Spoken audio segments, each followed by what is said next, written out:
Hello and very good mornings to you all. Really, today is a special day for me, of course. Sometimes you feel in life when you actually feel that, okay, yes, there must be some confetti around you. There must be some really sparkles, and you can just sprinkle glitters on everything, sprinkle glitter on everything. This is what I feel right now. One of the rare moments in life when you feel so happy when people you like they feel happy and they feel themselves exactly who they are. Of course there is always more, but right now in this moment, having a peace of being, having a joy of being is so special and so rare in life. I have seen many Yes. times, of course, and I experienced this many times in my life. I'm blessed in that regard, but And uh, confirmation of being. yes, yes, and I see that. You will see, of course, we have Sher today with us, and we have Syl again having a new profile picture. And it's not about just a vanity thing.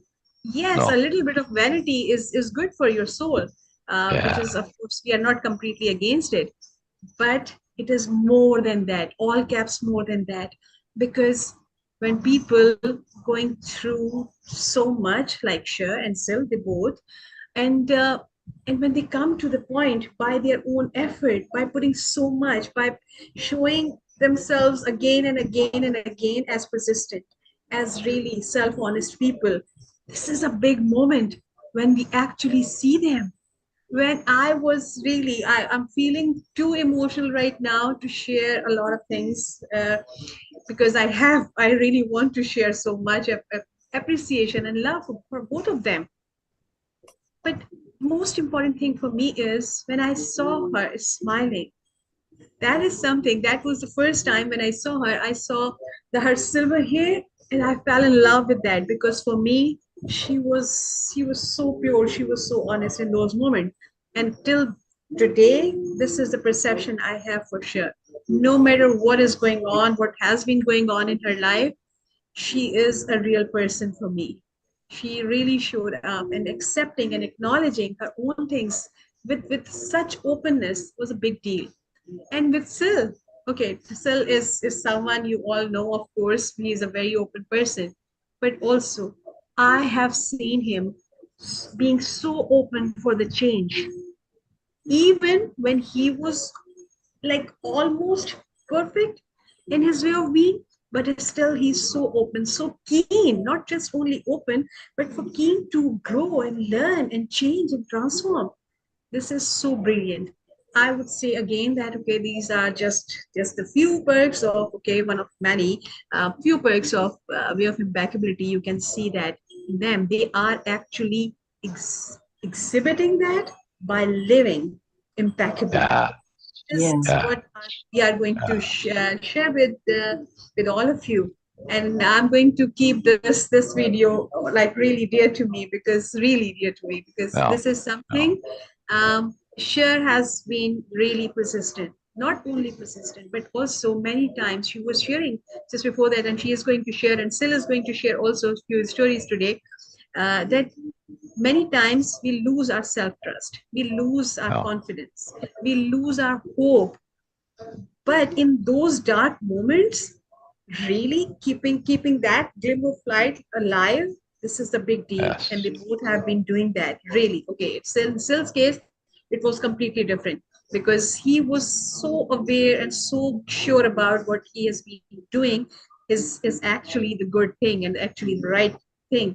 But I can relate to Cher's journey, because many times we lose hope. And as a woman, when you are so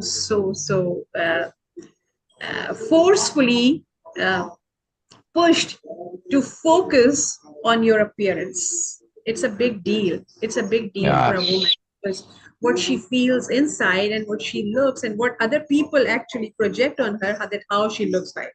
Yeah. Even the Yeah. mirror start telling you lies. Yeah. I have seen that and I have experienced that. But sure, really, all the claps, all the congratulations for you, and I'm Yes. so happy for you. So please, Sure. Sorry, yeah, okay, before you respond, yes, sure, Beena, Yes. The live came late into group. So will you just recap what you were Okay, no sharing? problem. No problem. No problem. Just from the Okay. beginning. Okay, so today we have Sher with us, Sher Unbound and Sher Deliberate. I don't know how many self-conception she can have because now she is really an achiever. Really, really. Yes, She yes. is. And not only that in visual appearance only, but she has been writing and she has been sharing. Her writing is so different and not so usual type of a writing thing because Yeah. not only that writing of her book is acceptance and acknowledgement of what has been going on and changing perspective in those moments and of course now, but also she has been documenting all the journey she has been through and her acceptance of her own incapability like we all have and changing perspective on that and Yes. building up self-trust bit by bit. She has been doing that, but today we are going to focus more on what she has achieved. I can see her, I can see that in her smile, and of course, Sils too, that they have been doing a lot. Sil has been like since his childhood. He's an unusual person now, of course, forever. But today's she shared some pictures on Facebook and in the group, and Mm. that picture really made me so emotional because as Yeah. a woman, I can relate to that how important it is, and also as Yes. a practitioner of way of impeccability, as a facilitator because when you say things and people say that oh you are struggling with your own things, oh still you are struggling with those things, actually that is a big deal. She has been Mhm. working really Exactly. hard for these things in her writing, of course, through her writing, through her other things, and also through her health issues. It was Yeah. Yes. she was an inner call she really say yes to and keep persistence. The persistence Right. is a big deal because Right. many Right. times in life when we start something we lose our self-trust, we lose confidence, we everything just shakes up, but she keep going, and now today I can see the smile and the glow on her face. It's so Yes. beautiful. Love you, Yes. Shah. I love Yes. you, Sir, Yes. also because you guys really showing what way of impeccability is, and Exactly. changing, Exactly. be open to change at this point. For most, you can say that, okay, for many people, it is unbelievable because they say, no, it's been very long now. We have Yeah. been like Yeah. this way. Yeah. But you guys are Mhm. so open, so free, and so actually Yes. keen to change and transform. This is a Right. big deal Right. because it is Right. an antidote for the ego thing to be open and keen to change every single moment. So thank you so much for being here, Cher. And Thank you. let's just get into the details with Cher today. What you are going to share with us? Oh, what am I going to share? All kinds of things. Thank you, Beena, by the way, and so just thank you both Oh, for it's so really. huge. Um, that's not just a trite thank you. That's a deep thank you. Yes. You I know. I guys know. know. You I know. guys I know. know where I started, I know. I and know. It's I, it's I it's I don't full know. So if you want, appreciation.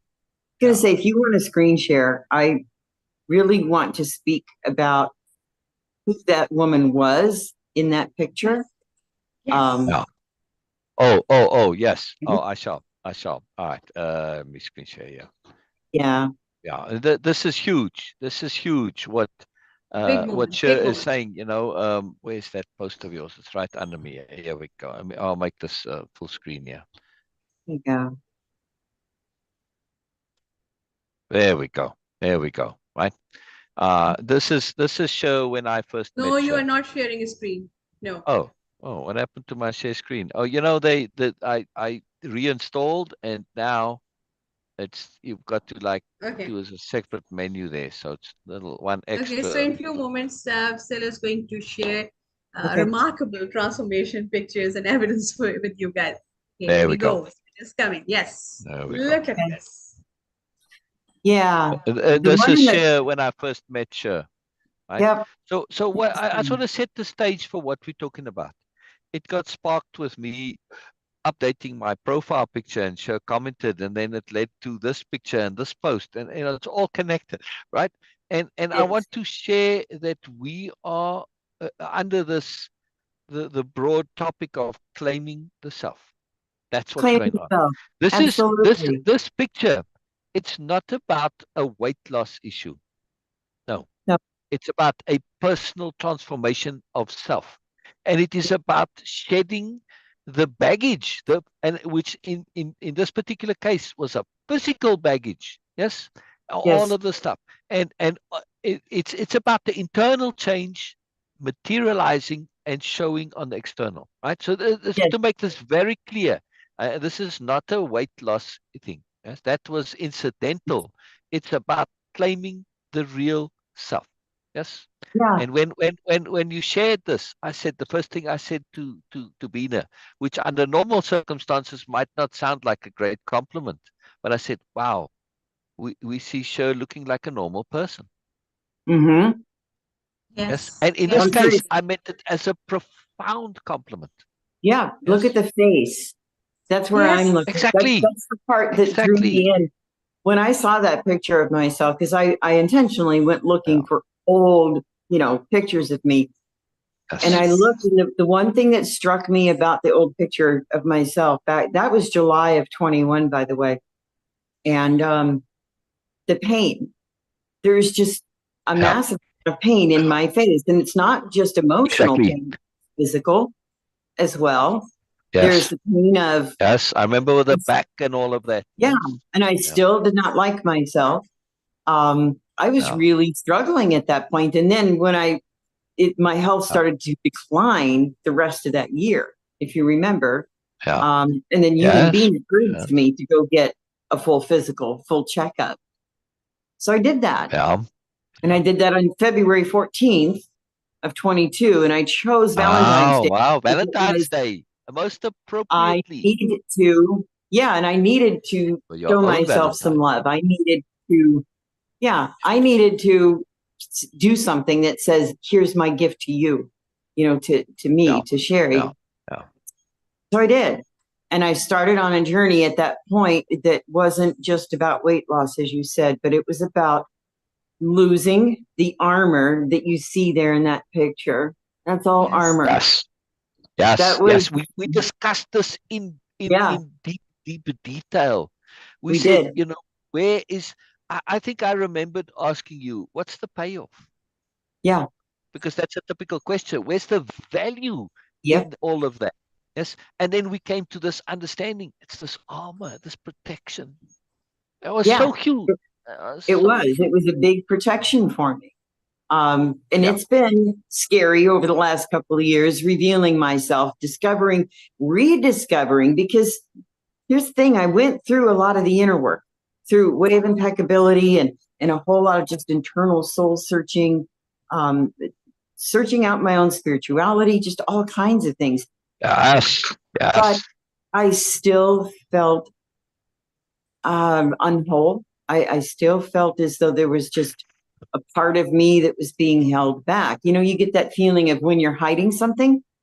And I believe in this quote, that, and it's on my personal page, where we become what we hide. That picture is proof of we become what we hide.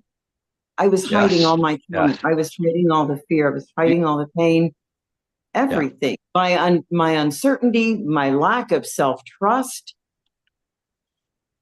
I just didn't believe in myself, even though I was doing the We inner can't work and hide from finding ourselves. truth. Not Yeah. possible. And so then as the first 7 pounds came off and I went, oh, whoopty, but then 12 came. And then I hit 20 and then it hit 50 and then it kept going and going and going. But with each one of those ounces, I was literally losing. I remember. I was just letting go of it. I was unbinding from it. And then today, when I saw that picture of you, it's just like, okay, I know what I'm going to have to do. And it wasn't a one-up or anything. It was I've got to show No. this is real. Yeah. I have felt like this calling to show that now is the moment to say, people, this is real. Exactly. Transformation is freaking real. And we don't have to do anything. I'm sorry, but learn to trust ourselves. Just learn to believe in and trust ourselves. And once we can do that, it's like nothing else is a problem. We look at it, and all of a sudden then, as you love to say, we see how much nincompooperi we have been living in because we've been listening to everybody else for too long. So I want to say one thing, Dave, one word. How much unnecessary nincompooperi we've been living in. Too much. We don't, I went through unnecessary.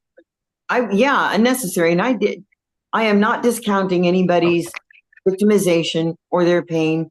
I do not want any survivor out there to think, oh, she's just victim blaming, shaming. No, I'm not. No. What I'm saying is you don't have to live that way. You Correct. don't.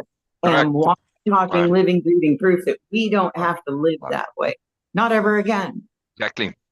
When we come to that awareness, we start acknowledging our story and what we're carrying and what we're doing to ourselves for the sake of hiding a story. No. So I share my story. I share it open. It's fantastic. And that's why I'm so pleased that my profile picture prompted this. That gives me great joy. Because it was quite the leverage. Right, exactly. And the two combined now becomes a something. Yeah. It's a huge deal. It's a huge deal that we are talking about. Basically, in my mind, you came out of hiding when you posted that picture of yourself, because people see you on the lives, but that picture captured. Thank you, Beena, by the way, for doing that. Captured an essence of you that not many of us have been privileged to see. Yes. I got to see it when I met with you and in Arizona.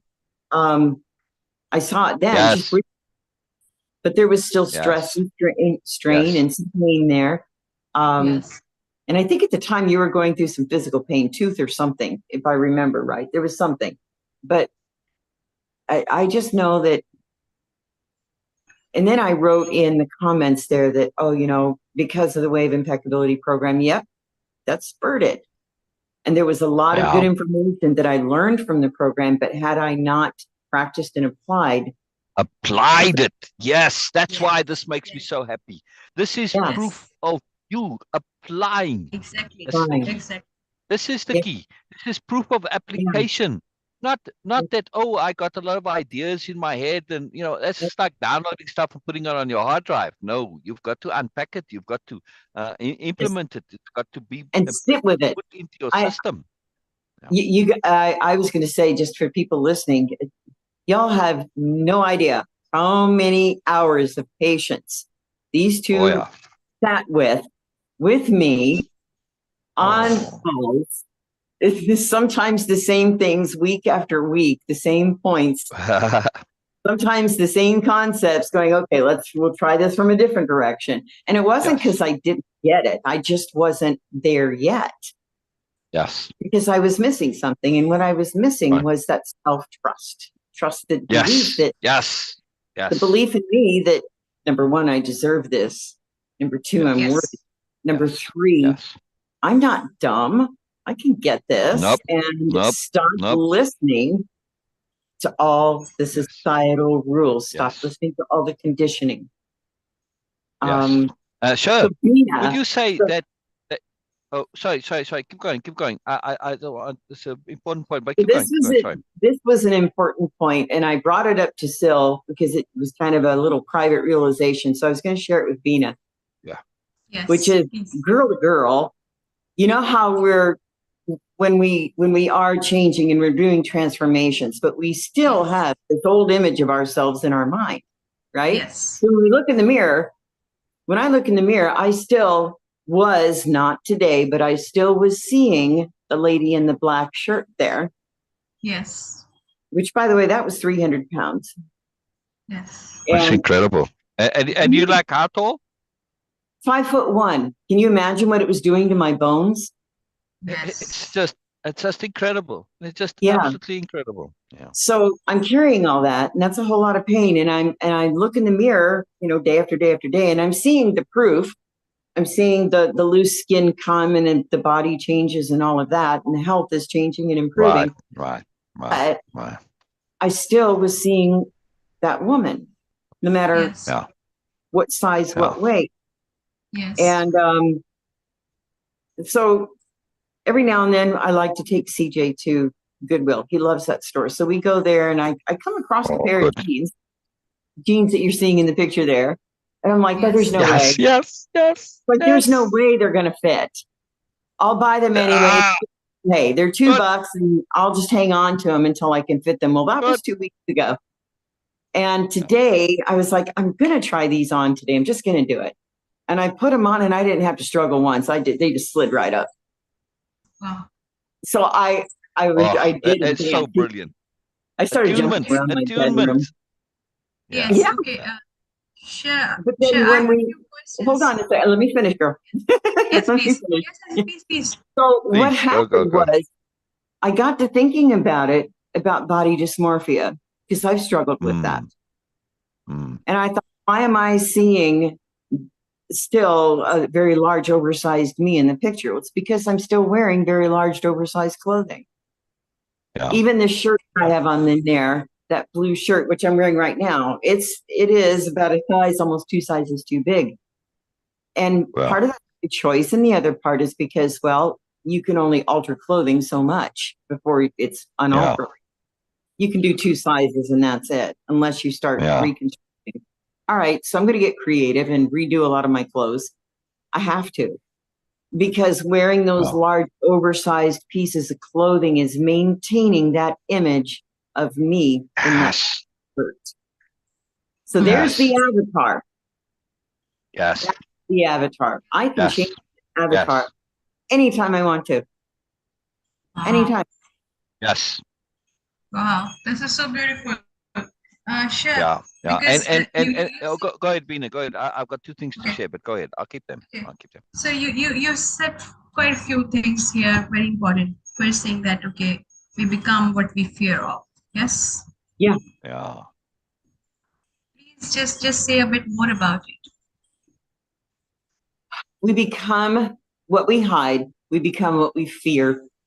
Meaning, I was so afraid of being seen as a tool, as a toy, as an object for illicit purposes, that what I did is I put this armor on my body to protect what was left of me.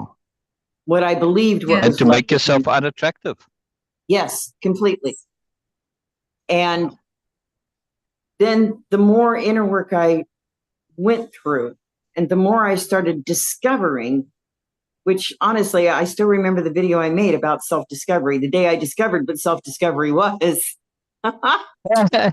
Video. I was giddy because I'm like, oh my goodness, this is a lot of fun.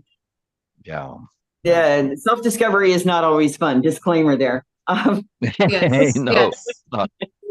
Yeah. So what that means to me, though, is I was becoming, and I turned myself into what I feared most, which was a frightened shell of a woman who was living in a lot of pain. And I created a lot of physical illnesses, somatic illnesses. Yes. They weren't, maybe, I'm not going to say that they were made up, because they were very real. And my body was responding to those thoughts. But these weren't organic illnesses. This was stuff that my mind and my body were creating just to, well, I guess in a lot of ways, protect me still. Because I didn't want to show the person that you're seeing in the blue jeans and the shirt there. So going back to that, we become what we fear. We become what we, believe. We become what we hide. The me there, the me today, right now, I just don't feel like I have anything else to hide. I just really feel, when you said that I was open, I never used to see myself as an open person. And I've had people tell me, oh, your heart is so closed. No, it's not. No, it's not. No, this heart is not closed. I'm very wise about it. That's all. I'm discerning. Exactly. Yeah. Exactly. This is And I this is very know, interesting for me that we become what we hide. Okay, we yeah, become itself as a humanized version of fear, and because we feel scared of being scared of others, like we we don't afraid of want to being be. seen. It's Yes, really a conundrum when you want to be seen and heard so much. You crave it, you feel it inside, and you live with it.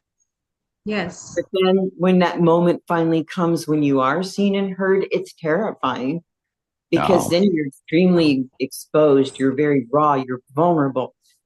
Um, and you have responsibility. yep. The question arises, can you sustain it? Is this real? Oh, Well, the only way you're going to prove that to yourself is to prove it to yourself that you can sustain it. That means, okay, I've got to put in the work every day. I have to maintain this. I have to maintain that mindset of this is my temple, my body. It's my responsibility to take care of it. It's my responsibility to take care of my emotional health, to take care of my story, to protect it, but I don't have to hide it. Why sure. protect my story? Because it is my story. It's my journey. yes, yes. In this whole process, sure. Where, by process I mean when putting on weight, extra weight, Mhm. putting on that armor, and losing that too. Like it's the whole thing. Do you ever feel that you are also a perfectionist, which feel uncomfortable when you look at yourself and not finding yourself in the exact what you really wanted to be? Any at any stage of your life, have you I ever think, feel that? yeah, Oh, I know that there's some perfectionism in there. Um, appropriate perfectionism. right. Before it was terribly inappropriate. I would drive myself nuts, and my kids will share this gladly that, Oh, wow, mom drove us nuts with the perfectionism. Everything had to be just so. oh, And that's just so that, and unfortunately, that's one of those, it's an outcome a lot of times of dysfunctional families when one or more of children grow up and they are perfectionists. Not always, but most. But yeah, do I see that in myself? Yeah, but I'm going to tell you how it's getting better is because I, every time the thought comes to me that, oh well, yes, I've improved, but I still have X, Y, and Z to go, or I have this much to lose. I'm not saying that anymore. I no, chose. no, they're not anymore, of course, because I have seen, I have observed, I've been observing in someone that it was not of guilt for them to put on. It was not shame. It was not external cueing for that to put on weight or fear or anything, but it was their oh, own perfectionism. Mm, When they were looking at themselves and they were not like when even when they yep, were good, in good shape, in good health, but it's still because of their own perfectionism, they yeah. were not finding themselves as perfect as they should be according to them, Mm-hmm. and then they start actually that pressure was coming from their subconscious and of course their consciousness also, that stress was putting on that this is something I need to delete because I need to reform that recreate myself, and that Mm-hmm. stress was putting on weight, and then they just make themselves in a completely different form, Yeah. and they were never been in the fear mindset, they were never been in that guilt mindset like many of us. They were not scared, I was scared, and I had that only way to put on weight to get of course comfortable in my being that okay, yes, nobody will find me attractive because I was getting a lot of unnecessary attention, unwanted attention. So that was my reason, and it was deliberate, very deliberate, but I have been observing someone, and it was because of their own perfectionism. And that was something really alarming for me. that I always think that people just get into this thing because of guilt, because of shame, because of stress, because of other people's opinion and objectifying them. But self-perfectionism, I never thought about it, never been in my mind. I never heard about it, that perfectionism can lead you to this. But that is the story there. And I was like, wow. That's why I asked you that, okay, was there anything like this in your mind when you were not in bad shape at all? But still, when you were looking at yourself, liking it, like just an inch there, or that's a bit there, that's a bit there. Oh, no, you're not good looking, you're blah, blah, blah. Anything. Nothing was ever good to me. Yeah. You know, the work that I would do, it was never good enough. The writing I would do, it was never good. It was never good enough. Yes. So I really struggled with that mindset of I am enough. And I really had to keep working every single day with the quote that Syl taught me of, you know, I am enough and I am also more. And I had to work. Yes, you are. Yes, you are. Yes, and you are. That was a hard, very difficult concept to accept. Yes. I learned how to trust myself. And that took some effort too.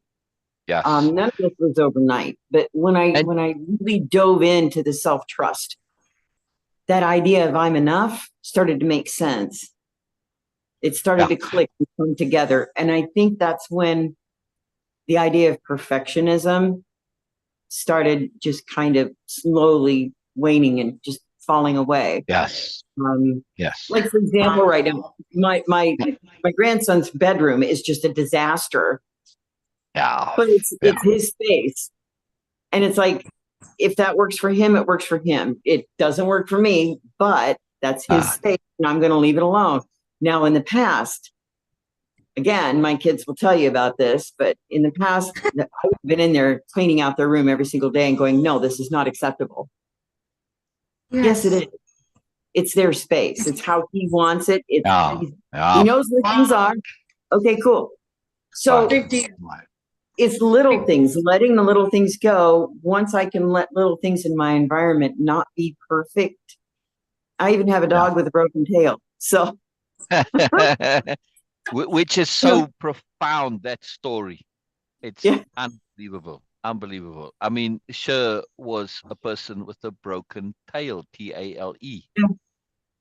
Yeah. And the dog is incredible. I mean, this dog is like, it's like a being from another world. It's just too incredible. Yeah. And we have a dog with a broken tail. Yeah. Yes. But, you know, I mean, I don't feel the need to overprotect myself. Now I understand what vulnerability is. And when it's appropriate to use it, and when it's, you know, like to leverage and allow myself to be vulnerable today on this live, sharing openly, where normally I would have been nervous and awkward, feeling embarrassed. And you know what? I'm not today.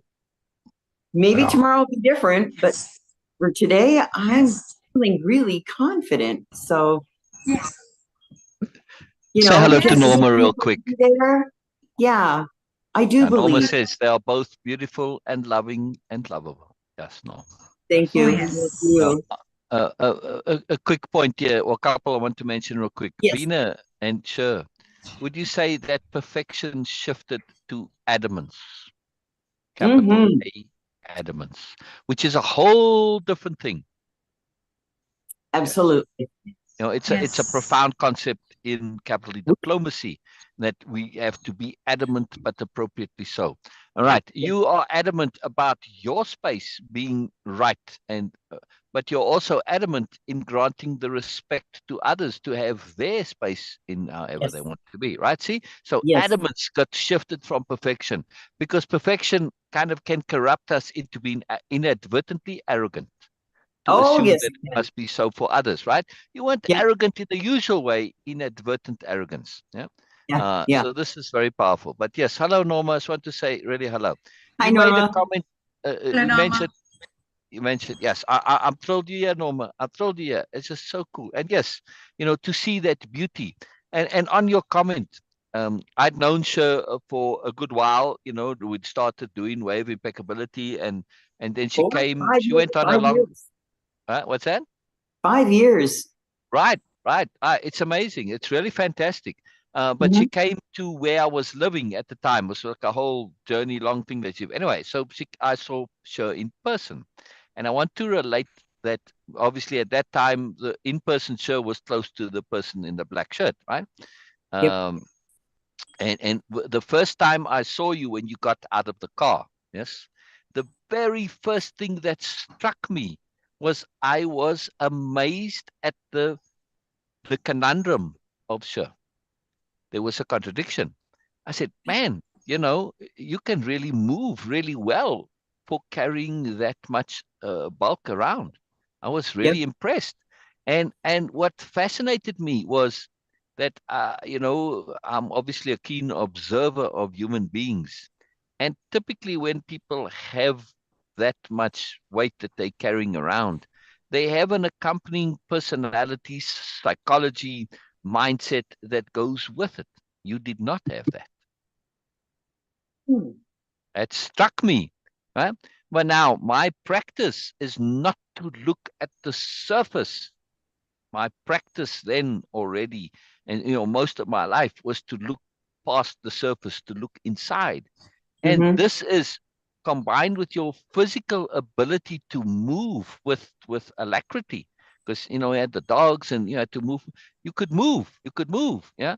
And that was, to me, I saw also that there was an underlying joy, which I've mentioned to you, and a positivity which did not connect with the outside. In other words, what I saw inside did not coincide with the outside.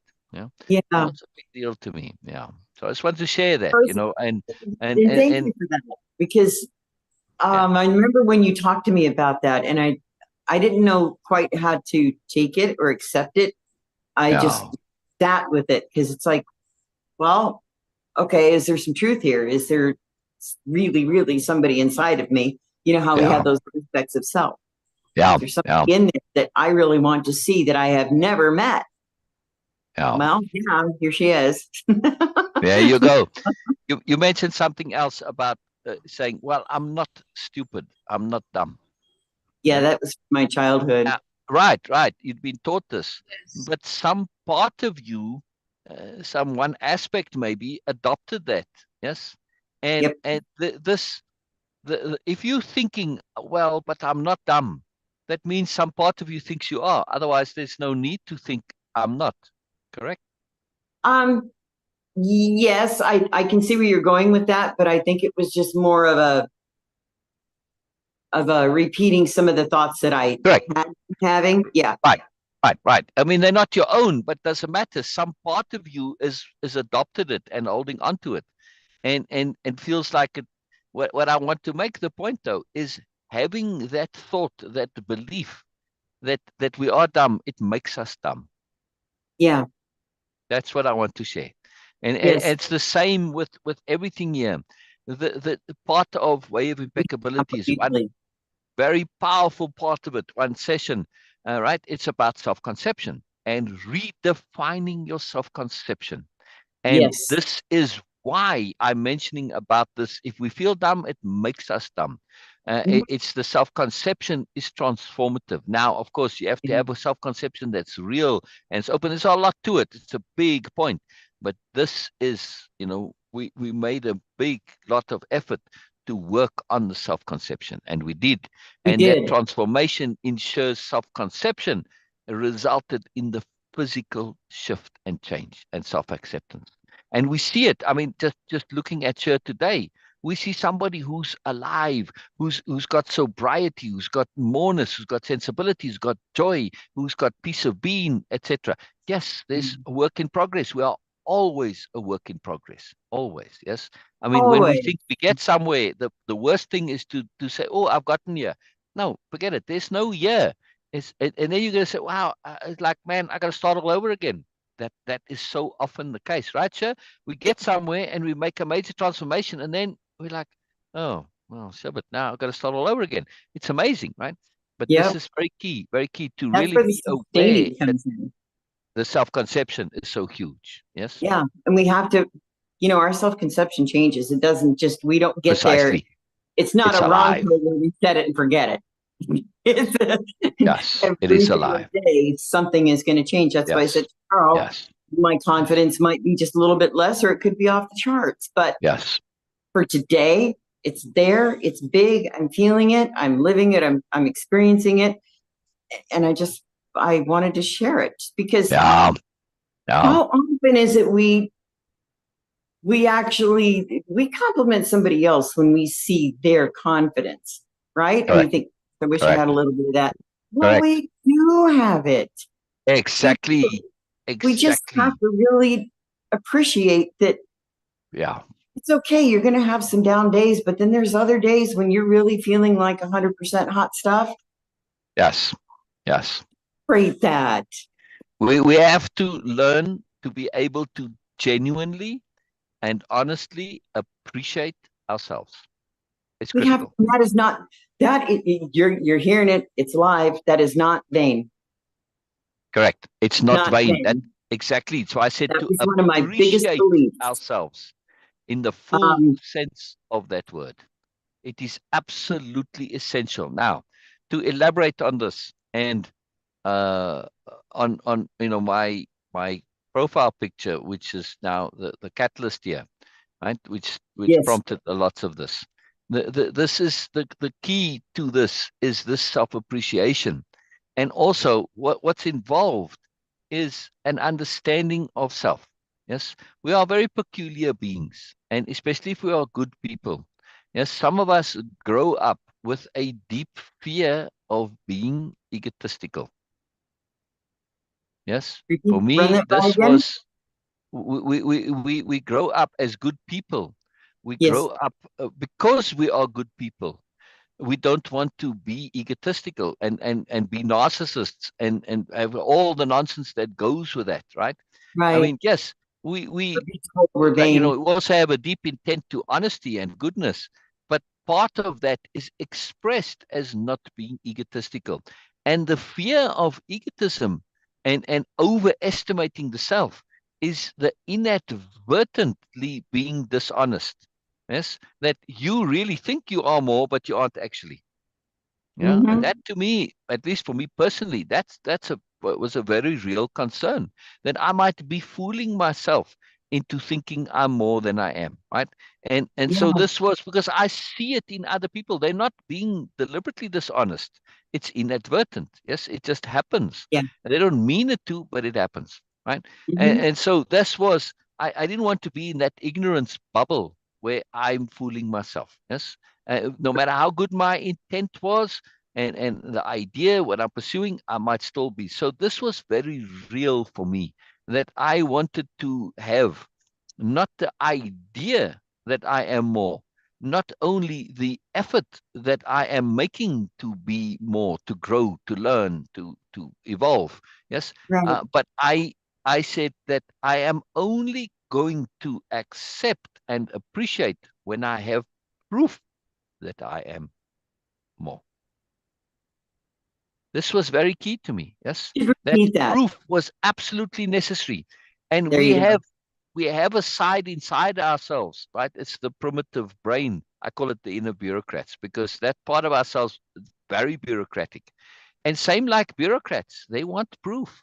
They can't Yeah. sign off because you just say so. I can't take your word for it. A lot of people come into the bureaucracy and they give us a whole big BS line. I said, yes, you got to my plan for my building. It's going to be fantastic. It's this and that. Yes, we did all the safety things. Of course, they're lying through their teeth, right? And Yeah. so if you sign off on that, no, you can't. As a bureaucrat, you have to have the proof. Yeah. And our inner bureaucrats likewise want that proof. But now I want to come to this deeper concept. So just to finish my point, on that proof, it's crucial so that in to avoid this inadvertent overestimation of self, right? Yeah. For that, we need the self-proof. And it's a safeguard against me in all my honesty, thinking that, well, I've got this, I got that. And I might truly, truly believe it and still be mistaken. Yes? Mhm. So therefore, I need objective proof. And it's very crucial. It's very, very crucial. Isn't that where the And life detective comes in? yes, exactly. That's part of being a life detective. You know, if you watch Columbo is my go-to here because I remember it from way back when, and Yep. it was you know I studied Columbo at one point, right? That life detective, there's a session in Way-of-Impeccability about being a life Yeah. detective.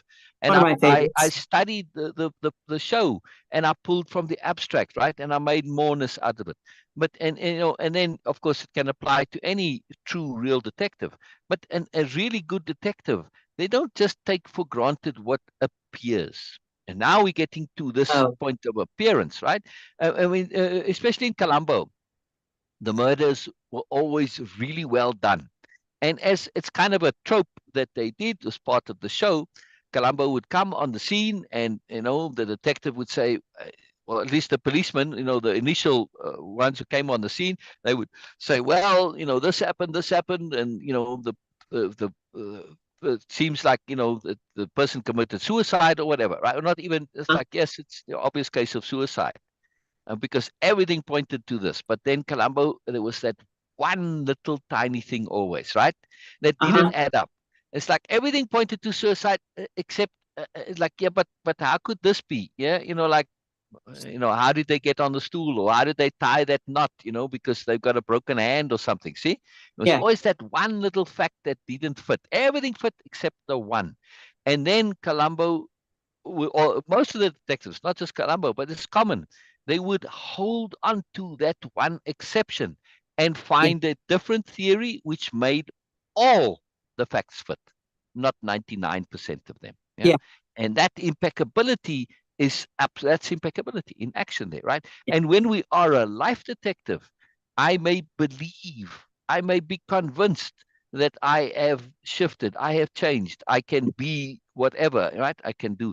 But until I have that last point, which is the actual proof of it, objective proof, I Proof. cannot sign off on it, right? So yes, being a life detective like Columbo, he couldn't just sign off and say, okay, yes, it is what it is, you know, what it appears to be. No, he could never Right. sign off. And all the others that were involved, even his boss often, right, would say, no, this is what it is, and you can't, and they put pressure on him, right? Because sometimes it was political and all this, and some important person, and he made a nuisance of himself, and he got Yeah. reported for being harassing the suspect, right?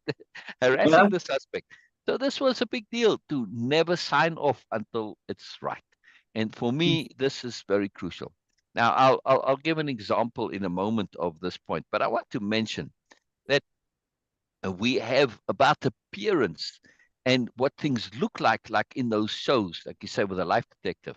What it looked like, even with a little bit of more investigation, it still looked like that, right? I mean, Uh-huh. the circle, you walk into it, you see the person hanging there, and the stool and the suicide note, it all appears to be that, right? Now, the Yeah. same applies to us as individuals, as people, as human beings, as sentient beings in our culture, we tend to be very visually dominated. I mean, this is not it's not only from a cultural perspective, but also from a pure survival point of view. Yes, when you're out in the jungle, you don't have time to think deeply about something. When the thing's attacking you, you got to, or you meet up with a bear in the middle of the forest, and you got to in an instant determine whether the bear's out to eat you or you just surprise the bear and that, right? So Right. this is important to be able to make the distinction. Oh, I just surprised the bear and I can back away slowly. This is not a hungry bear that's looking to eat me specifically, right? By the way, polar bears, they will do that. They will hunt humans deliberately. They're the only actual predator that will typically hunt human beings, seize human beings. Like lions, they don't do this, or bears, other bears. It's very interesting. Anyway, so Scary. we to determine that intent, yes, we need to Mhm. go superficially. Yes, we're just looking at the appearance, right? And that's it. We're not thinking it deep. No, that's it. It's immediate, it's appearance, and this is our survival. So we are trained through our DNA over history. We have an instinct for appearance, judging by appearance. And We again, do. people say, oh, we mustn't judge. Well, if I don't judge that bear's intent, yes, I'm going to die. If it's a It's polar true. bear, yeah, or if it's or if it's lions, lions typically only hunt humans if they've been wronged by humans. It's fascinating. Right. Right. There's something that happened in their past to make them anti-humans, right? And they become nasty and vengeful. It's really fascinating. So, but still, if I don't judge that lion, I'm going to get eaten. Yes. So judging is a survival need. We most of this anti-judging things is because people don't say, it's not that we must, they say, oh, don't judge, don't judge. What they really mean is, don't judge me. Yeah, exactly. Yeah, that's a whole different thing. However, at least from my point of view, from a Nobelia point of view, Nobelia-Living, Biella would say, please judge me. She would ask for it. Yeah, and me too. I welcome it. Yeah, if you judge me and I come up wanting and you and it's accurate and there's good reason for it, I say, wow, I missed something. I learned from it, right? I need to update. It's That's a true. gift. It's a gift. It's That's true. fantastic. It's brilliant, right? It's awesome. So again, I'm not afraid of being shown to be a nincompoop because I know I am. I'm just not. If I am being a nincompoop, it's not deliberate. It's not. There's no intent to be a nincompoop. It's inadvertent. And if I'm in that inadvertent bubble where I'm being foolish, I want to know about it. So please judge me. It's a gift to me. It's a great gift. Now, this point of appearance, yes, that we are trained to go by appearance. Not only that, but from a cultural point of view, and I want to mention 2 points here. I want to go to my quote file because one of them came in my quote file. Gosh, I had it in my mind a second ago. I'll pull it up in a second here. What were the last couple of quotes we added, Beena? Can you remember? No, not exactly. But what you guys are sharing here, I'm super amazed by the caution, especially with Syl, that he has for the ego. That okay, Yes. oh, if Yes. I would get that. Yes. This is Yes. okay. I've never had this idea that I would say for Syl that sometimes inappropriate application of goodness right there. Yeah. The intent was No. very No. of course noble, that okay, I don't want to get into any, and which is of course, which was true. This No. could be. No. But now also that okay, Yeah. looking at you and Sher both, and you are now projecting, and as Syl was saying that okay, it's like a coming out. No. It's really like coming out for Sher, especially. She is Yeah. coming out as who she always was, and of course she is going to be. Yeah. I was thinking about this appearance value, because I never negate this, because that was the idea. I always struggled with the Buddhism and ideology, and of course some of the spiritual ideologies from the East also, that they completely try to negate the material world and the physical world, and saying that okay, Yeah. it's No, you all can't. nothing.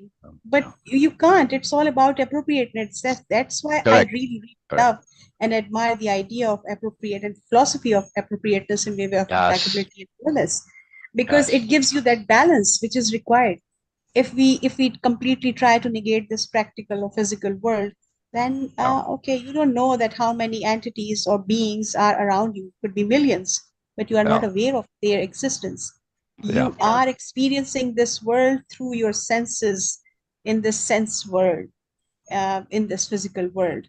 Yeah. And we see people first. As Syl was mentioning, that first time he saw you, he shared actually with me, and he says that Beena, this is truly remarkable, Yeah. because I feel that okay, that comfort was because that you were actually getting some materialization of your intent to be protected. So that Yes. okay, yes, now the intent is materialized, so I'm happy, I'm okay with that. Right. That would be the reason. Of course, I cannot assume on your behalf, but he mentioned that at that time that okay, this is completely different. It is not a usual, but okay, someone just carrying around the weight. No, this is different. And he mentioned that even like okay, whenever you guys just met after that, and I was also in the beginning, that was the time. And Yeah. that comfort for me, according to my understanding, can only come because you were getting some sort of materialization of your deliberate intent. Of course, Yes. protection.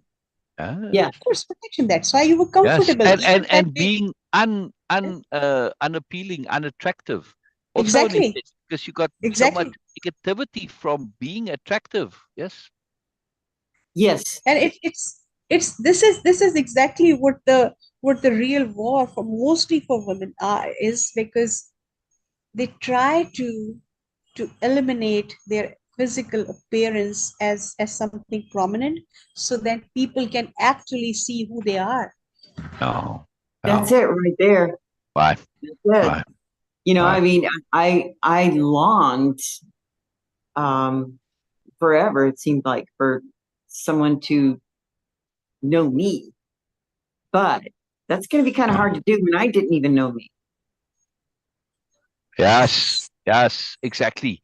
And that's why I said in the beginning I want to give this a heading, a title, an overview, which is what we are talking about in the bigger picture is claiming the self.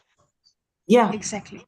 Yeah. Now, claiming the self that implies a lot. And when you think about it, and it because does.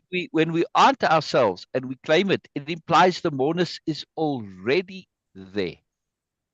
So claiming it becomes a matter of like Michelangelo with the statue of David, where he removed the excess marble to reveal Yes. Yes. David inside.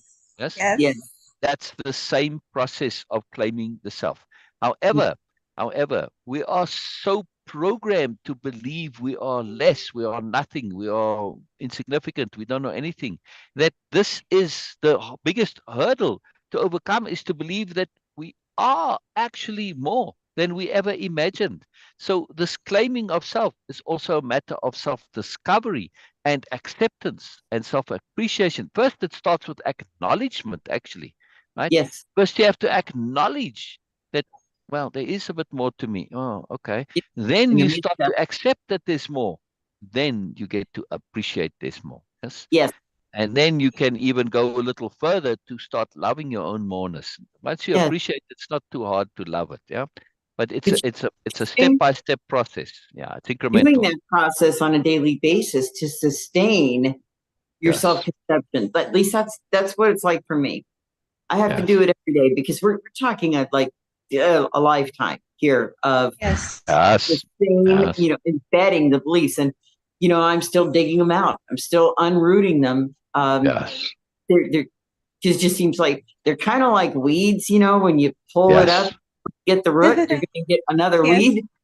Yes. Yes. Yes. So you And have to keep doing this. You have to keep gardening Precisely. every day. Precisely. Precisely. this is Also, this is very interesting. Sorry to interrupt you, sir. oh, go But ahead. someone says about weeds and roses. They say that, okay, if you just start driving on highway, you will see tons of weeds, like, okay, both side of the road. You can see that nobody is actually planting them. Nobody is taking care of them, Why? because they just grow automatically. Why? Why? But Yeah. but you will never see a rose there, because roses are deliberate planting. They need that, and Yeah. that's the real magic of deliberate living.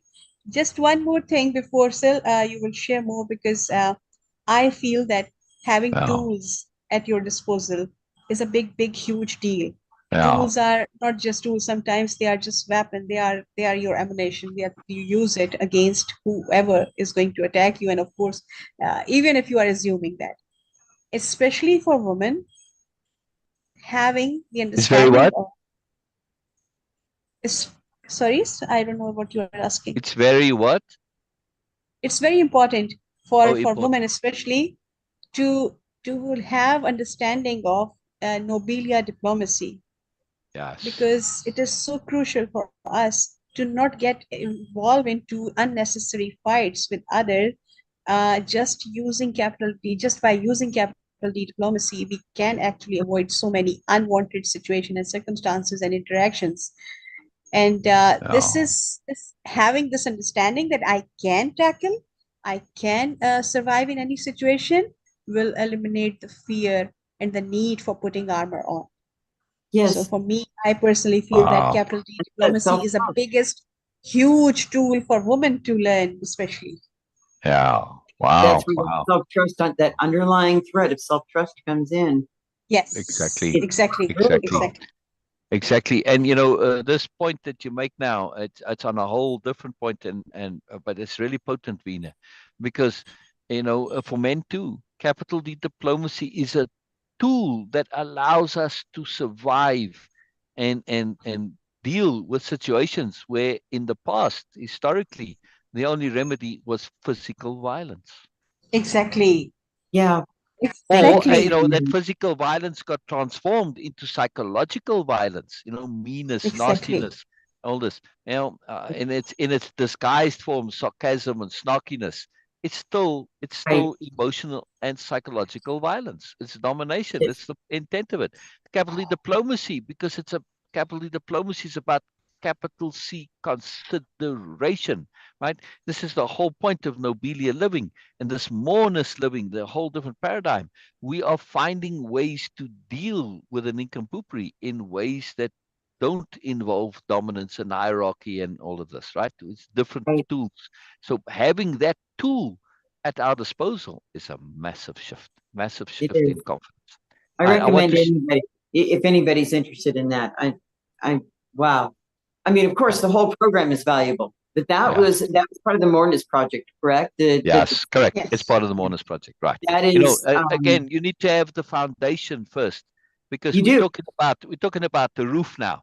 We're talking Yes. about having a really fancy roof, not just Yes. a regular roof, a roof that is like solar and wind and all of this. Yes, it's like Mhm. this is all your energy and power. And so when you get into that refinement, you can't make a fancy roof that's got your solar on it and water collection and all this stuff without Right. having a good foundation.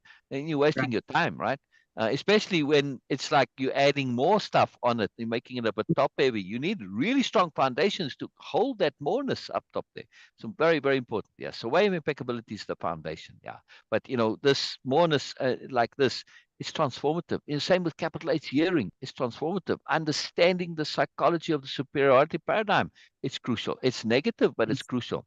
Now, on that point, this is what I want to share. I've got a couple of things to share here, because I want to get back to the avatar of society that we carry within us. I mentioned that, I put it in the title, Yep.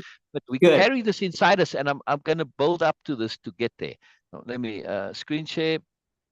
So screen Okay. share now, it's an extra click to get there, but all right, so be it. And I can't just hit enter anymore either. Dang it. All right, I have to click. So that's a great quote here from Ursula. Well, I just attribute them. I like saying them, but it feels to me like it's an Ursula quote. So this file, it's my Biella series quote file, right? See, it says up there. Okay. So the idea was I came up with a lot of these things right in the beginning when and I said, man, this like really should be in the story. And so my intent was I write them down, and at some point I'll incorporate them into the story, right? But then the file kind Right. of got out of hand. I mean, it's a huge file. You can see here by the scroll bar. It Yes, is. I need it. Yeah, I'll just publish it as a book on its own now. But all right, that's so anyway. So I attribute it to different characters in the story, but I really feel this is a quote that something Ursula would say, right? It matches with her, and she says, "Our culture comes from the worst of us, not the best of us, and that has to change." Right now, the quote could stop right there. Yeah, our culture comes from the worst of us, not the best of us. That's enough. But of course, this is Nobelia, Moreness, there's always that, but more, right? Yes. Where Ursula says, and that has to change. But the key point is that we don't even realize that our culture is coming from the worst of us. I've, It's you true. know this, but just for anybody listening to this, and when I was a young man, I did lots of amazing things, truly. I mean, I think of it now, I'm like, really? Seriously? So, anyway, I set up I had these big projects that I did. One of the big projects was to read all the great books of the world, all the classics, right? Doesn't matter, Yes. religion, philosophy, literature, economics, whatever, right? And never, ever, anywhere in all of that did I ever see this understanding that our culture comes from the worst of us. Never saw it anywhere. It just fascinates me. But when you think about it, it's like, wow. Especially if you understand the superiority paradigm, the Yeah. psychology of it, we start to really realize how much of our culture comes things we don't even think about that we just automatically adopt. Like, you hear people say, to be honest, every time I hear that, I say, Wait. Are you Implication, not? you're not regularly honest. That's fine. And they say it without thinking. And we just accept it Uh-huh. because our culture from the worst of us is making this to be out something that's normal, that people aren't normally honest. Why? Because the worst of us, the BMNs, the bullshit manipulator narcissists, that's what BMN stands for, they aren't ever honest. They lie about everything. Right? Yep. So now they don't want to be exposed as being a liar. And when they are, they want to have a fallback. Yeah, but everybody does it. Everybody lies. That's not true. Everybody doesn't lie. You lie. You're trying to make out that everybody does it. No. Yeah. So Right. they push this as a cultural idea in order to safeguard themselves, right? And Right. this is now very crucial when we understand this, that we have these cultural beliefs that are in us that we don't even realize are there, that are complete bogus nonsense. Yes. Cultural Furthermore, belief that I wasn't enough. say again, sir. I said the belief that I wasn't enough. Exactly. And also the belief that you must be less. Yes, exactly. This is a cultural belief. Oh, That you was a big more. one. Again, think what happens. Oh, we lost Beena. Beena dropped off Yeah. there. Hopefully she'll She'll be come back. back. She'll come back. She'll come back. Right. But this cultural belief that if you are more, like, I remember as a child when kids would do something with moreness, and Oh, they would, let's say, assume they dressed a little better for argument's sake, right? yep. It's like you arrive in the group wherever. It's like, wow, what happened to you? Or actually, sometimes they would even say, wow, what's wrong with you? What's Yeah. Who are wrong you trying to with you? impress? Yeah, but they start with what's wrong with you. And then Uh-huh. stuff like who you trying to impress, like, depending on how diplomatic they were. But I heard it so often that when somebody attempted some sort of personal change and improvement, they'd say, "What's wrong with you? What Yeah. were you thinking? What's going on with you? Like this is a bad thing." And where does that come from? From the worst of us, from the BMNs. Yes. Why? They don't want anybody to actually prove that self-change is possible, That's true. because they know that for them to self-change, they have to collapse all of the BS that they've built. The entire being is all lies. In You order have for to. them to truly change, they'd have to collapse this. And then in Yes. the collapse of that, everybody would see, oh, so all of this stuff that you've been saying, all of it is a complete lie. You could be the best person in the world, Syl, and still have that worldview of the culture of Exactly. yeah, you can still be living in that BMN culture, not be aware of Exactly. it, still be this Exactly. really wonderful, good person. Exactly. Exactly. But That's be what I'm saying. accepted. We've inadvertent assimilation is the concept Yeah. to understand here. Inadvertent assimilation, right? That's why I write these with the capitals and the dash. It's a Yes. concept in itself. It's not inadvertent in assimilation. It's a one thing. Inadvertent assimilation. It's a thing. In other words, it exists, right? It's a singular thing, Yes. right? And it's very important to understand that this thing of inadvertent assimilation affects us profoundly. We live according to nonsense that we've accumulated, because as a good person, you are taught to fit in. You are taught to be normal. You are taught not to stand out. You are taught to conform. You are Taught taught how to act like a not victim. exactly, because also one of the ways in which it doesn't teach you directly to say, oh, you must be a victim, because that no won't work. But, well, it glorifies being a victim sometimes. Oh, shame, poor you, blah, blah. Right? But what it's doing is to say, be normal, and also being courteous. Like don't make people upset, don't make them feel bad, etc. Oh yeah. Now, one of the fears of the narcissist is that somebody comes along and proves that self-change is possible. Yes.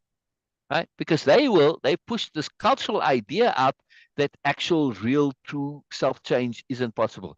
One of the Biella questions in the Ask Biella book is, it asks this: can we change a deep-seated belief? Can we really, truly change? Because there's this Yes, idea you can. in popular culture, in other words, BMN culture, right, Yes. that you can't truly change. Of course Mm. they would say this And because they want to maintain this fiction that, yes, I am what I am, I'm a victim of all this other nonsense. To Mhm. justify their nonsense, their indulgence, their leverage, their shortcutting, their abuse and exploitation of others. They're looking for a way to justify their criminality. No other way around it, right? So they make this whole idea. Now, in this understanding of being less, that, well, you're supposed to be less. Yes, people are living according to this idea of being less, right? And they sort of, well, but that's just how it is. This is just how they accept it as a fact of existence when it's not, this is what right? I was born to be. Yes, exactly. Now we have this part of us inside of us. We've been taught to basically be society. If you take of society as a whole, right? What does it mean to be a member of society in the Be like superiority everybody paradigm? else. It means that basically you are somebody who's ignorant, stupid, foolish, dishonest. Yes, you may have goodness, but, well, you aren't always honest. Yes, you're a good person, but you're not always honest, etc. So if we take this amalgam of all of these ideas of what it is to be a member of society, a normal, regular, everyday member of society, and we put them in, and then we understand that inside us, we have this idea of what we're supposed to be. And I call it the avatar of society, because that's what it is. Yes, it's not us. It has nothing whatsoever to do with us. It's what we supposed to be, what you should Exactly. be, what you've been taught to be, right? Right. And that avatar of society is the lowest common denominator. Right. When you think when I heard you talk about their put that out there, the avatar of society, I immediately started thinking of all the different ways that I believed that I should be, and I don't like the word should, Exactly. but I'm using it there We intentionally. shouldn't shoot on ourselves. To Right, me, like yeah.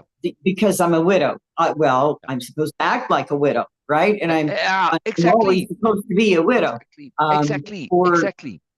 because I'm overweight, I'm supposed to Yeah. not like myself. Yeah.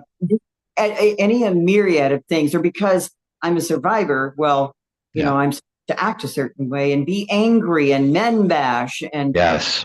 no, Right. no, Right. I, Right. I I can't fit into that. No, Just can't. exactly. And this avatar of society, which is inside of us, and it's the lowest common denominator. Why? There's many reasons why we have this. And as good people, because part Mhm. of it is about, being kind and being courteous and being generous, like we taught when we were young, Yeah, like, don't be mean to that person. They can't help, they're stupid. the golden rule. Yeah, exactly. Which is actually quite flawed. I mean, that's another long story, right? It I mean, is. do unto others as they would have you do unto them, not as you. It's a complete narcissist rule to foist Yes, my likes onto others. Come on, it's horrible. Again, right. culture comes from the worst of us. Even the golden rule is a narcissist rule. It's Yeah, it fantastic. is. It's amazing, but when we start to shift it and say, wow, let me rather do unto others what they would like them to do. But wait a second, I don't want to be worshiping the narcissist. There's a clause at the end which says, as Yeah, appropriate, right? yep, Because yep, again, if I give the narcissist what they want, I'm not helping them. I'm doing the worst possible thing I can to them. Yes, I'm yeah. just making them making it worse, aggravating them. It's like they're a black hole, and I call it, black hole psychology or black hole personality. You You cannot do. love a black hole better. All love you give to a black hole just makes it more of a black hole. It's Yeah, amazing. It's amazing just like all understanding, the right? energy. Yeah, exactly. It's all energy, right? So the only way to help a black hole is to not interact with it. Yeah, Any you agree. interaction you give is feeding it energy. Even ignoring it feeds it energy. That's an energy, right? It's a Yeah, tension of kind. So you have to stay away from the black hole. That's but the only yeah, way. And then basically, if you starve it, it will implode at some point, right? It can't exist. yes. Yeah. So it feeds on itself, which is quite fantastic. I mean, it's really fascinating, the whole how it We can works. change Yeah. our we can change our avatar at any time. Exactly. Exactly. But I want to really get to the heart of this, is that we carry this avatar of society, this lowest common denominator in us, Mhm. because we are, some part of us says this is what you're supposed to be, because part of the culture that we have, it's trying to force you into being the absolute worst that you can be. Why? Oh, yeah. Because Oh, if yeah. I'm the worst and the least that I can be, then the narcissist, the BMN, who's into dominance, who knows they don't have any actual real value, but Uh-huh. at least they have one advantage which makes them better than you, is that they don't think they are the least. They think they are more, right? So this puts them above you, even though in actuality you may have, real characteristics, real abilities. You may both have nothing, but they think that now if you feel bad about yourself and they don't, well, now I'm better than you. You see? So it's a cheap way Yeah. for them to be. And of course, they are so monstrous in their narcissism that they're willing to make the whole world into nothing in order just to be relatively better. Preposterousness in the psychology is absolutely critical to understand. They are incredibly preposterous. It's That was beyond important. imagining how That line preposterous that they you are. had just mentioned. I need you to go back and repeat that again. That really was important when you're talking about Right. So the the narcissist, importance for them to feel better than you. exactly. To the narcissist, and this is not just the narcissist, but the superiority paradigm. The That's it. superiority paradigm says the most important thing ever is to be better than everybody else. That's it. Yes. Yes, just to be relatively better, and to never ever be at the bottom Right. of the pecking order, right? Because when you're at the bottom, like think of lions when they have a kill, yes, and they go and feed. What do? They fight about eating. And Oh, if yeah. you're at the bottom of that pecking order, you can literally sometimes go hungry and starve and die. Yeah. Hmm. So your survival, this was like, don't ever be at the bottom. But of course, we're not lions anymore. We're not fighting over our kills. Lions never learned collaboration. Yes, Right. they continually competing. Yes, they may work together temporarily to get the kill, but once they kill, then they're back to fighting with each other for hierarchy and dominance, right? It's, It's a foolish culture, but this is where we come from, right? And it's part of our culture. So for the BMNs, right? This and the superiority paradigm, this is the absolute worst thing possible. Be a loser. Yes, you've right. got to be a winner. But basically, it's a saying, be relatively better. Not be good, just be relatively better. It doesn't matter that you are completely terrible. I'm terrible. As long as I'm slightly less terrible than you are, I'm okay. Yes, because I'm not Yeah. at the very bottom. Yeah. Yeah. Now, how do you, if you live a lie, right? This is part of the BMNs, that narcissism part, is that they they pretended to be more in order to not be, because at some point they realized, oh my goodness, I'm ignorant, I'm stupid, I'm foolish, and I'm not this wonderful thing, right? And they didn't want to accept that, and they didn't want to actually learn. They wanted the shortcut of being more, right? And they Right. realized by pretending to be more, by lying about more, that this actually did help them a bit in the superiority paradigm, right? And but Mhm. it doesn't last very long, of course. And so and they're always fearing exposure. BMNs, narcissists, are of absolutely the most insecure people ever, right? And if you watch them, everything they do is to cover this up, and they fear of exposure. Now, though, they say, well, I might not have, and I might be exposed, but if I can get everybody to believe that they're nothing, well, then I'm just going to be better by comparison, and my pretending will seem better, right? So they realize that this is a really great tool. Plus, keep in mind where this comes from, this BMN culture. It comes from the feudal culture, in The which worst of the this. BMNs said, I'm the Lord, and everybody else must obey me, Yes. right? And it's Now, still that way. right, exactly. We still have that culture in us, but there's a logic to this, because it started with having slaves. To have slaves is a lot of work. You have to have security, and they run away, and they want to uprise and kill you. Some BMN thought, like at least BMN who thought a little bit, said, well, wait a second. Instead of forcing people to be slaves, what if we can make them willing slaves of their own accord? Yeah. If you Yep. teach people they are nothing, they are just hopeless, they are terrible, and Mhm. you are a sinner. Yeah? In other words, you start off completely compromised and bad. Well, now I come along and I'm saying what you must do. Of course, you must listen to me because you can't listen to yourself. You useless, you hopeless, you stupid, you idiotic, you know nothing. Right? Therefore, you're grateful for being a peasant and I'm the Lord. Are you grateful for me showing you and telling you what to do? You're grateful for being a willing slave. It's the most incredible manipulation ever. I mean, it's genius in a sense, from an evil genius point of view. Yeah. But Yeah. when we realize this, we're like, holy moly, our culture comes from the worst of Most of us, us. not the best of us, Yes, it which you would does. think it would be, but it doesn't, right? I mean, I looked at this from an insanity point of view. I said, how is it that over the centuries we've evolved technologically? Yes. And we've learned things as a society. Yes, we've learned to collaborate and a lot of things that we've learned, but we haven't learned to be, we haven't evolved sensibility. We haven't evolved sobriety. How is this Right. possible? It made no sense because I look around me and to this All of day, us. I don't think I know one single person ever that has not got a little bit of insanity in them somewhere. Yes. Hmm. Our culture and the whole, we are like crazy people. We're completely insane. And why?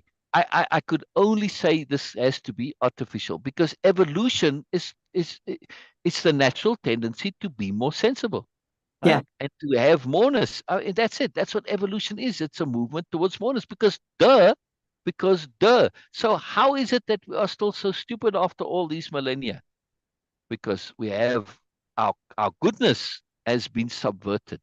Our Yes. goodness has been manipulated into being less, as that's how you are good, by accepting less because you're not showing up other people, you're not making them feel bad. So to be the worst in society, this is a good thing. Yes, it's Right. fantastic. I mean, it's a fantastic manipulation. Now, that's the point I want to really get to.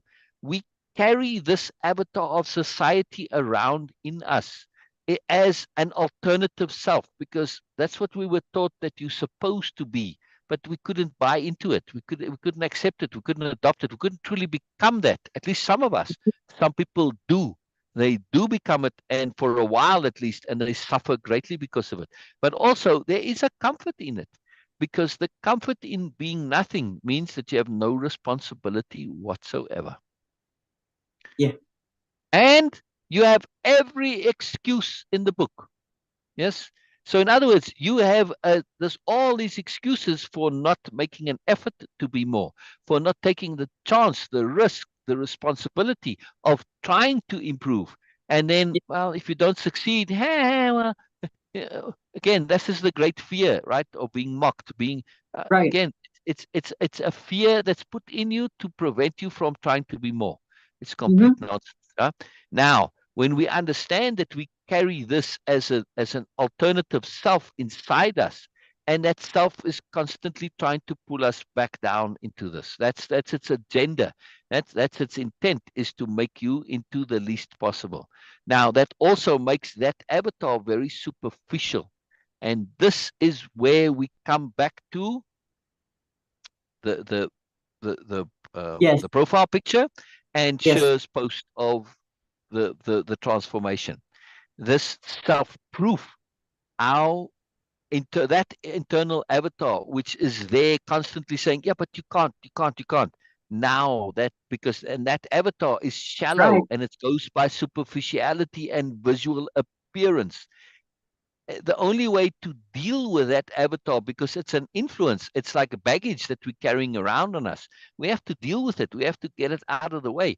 Is to Yeah. say, look, you see the visual proof here, and that's what Cher was saying when she puts on the clothing that size is too big. The avatar, yeah, but you're still overweight. You still, it's very, Yeah. very superficial. And again, it doesn't matter whether you are actually less.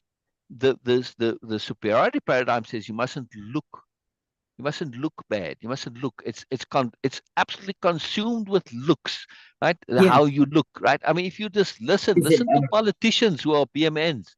Oh, but that will make us look bad.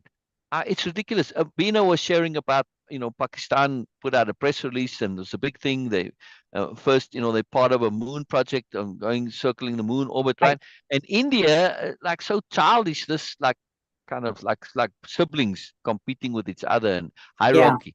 They poo-pooed this and they got all upset because this ended up in Wikipedia. And it's like that's official proof that it's true. So they were very upset by this, that it's in Wikipedia. And just like trying to say, well, you didn't do it on your own. Just like childish nonsense. But Yeah. that's the superiority paradigm, this absolute ridiculousness. And it made them look bad. In other words, Pakistan getting there to the moon made India look bad. I Hmm. mean, seriously, you're a country, for heaven's sake, can't you be happy that somebody's accomplished something? You complaining about this, and just because of art making you look. So this looking bad is the absolute epitome of everything to the narcissist, because they know Right. what they pretend to be. It's all looks. It's all how it looks, not what it is, but how it looks, because they're hollow, right? So Right. now, when we understand this, we have to realize there's a part of us that is very, very, very affected by visual appearance. Yes. Yes. And when you see that proof visually, like Sher was saying, when she looks in the mirror and she's going to have to go and buy better fitting clothes now, right? Like those jeans, right? This was a proof. I mean, that the jeans is what makes that picture, right?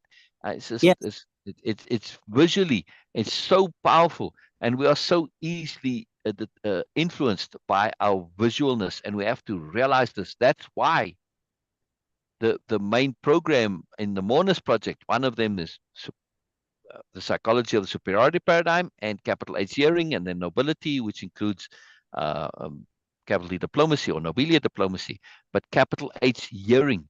It's why shifting our dominant perception to our ears is so powerful, because it unhooks the eyes. Yes, it does.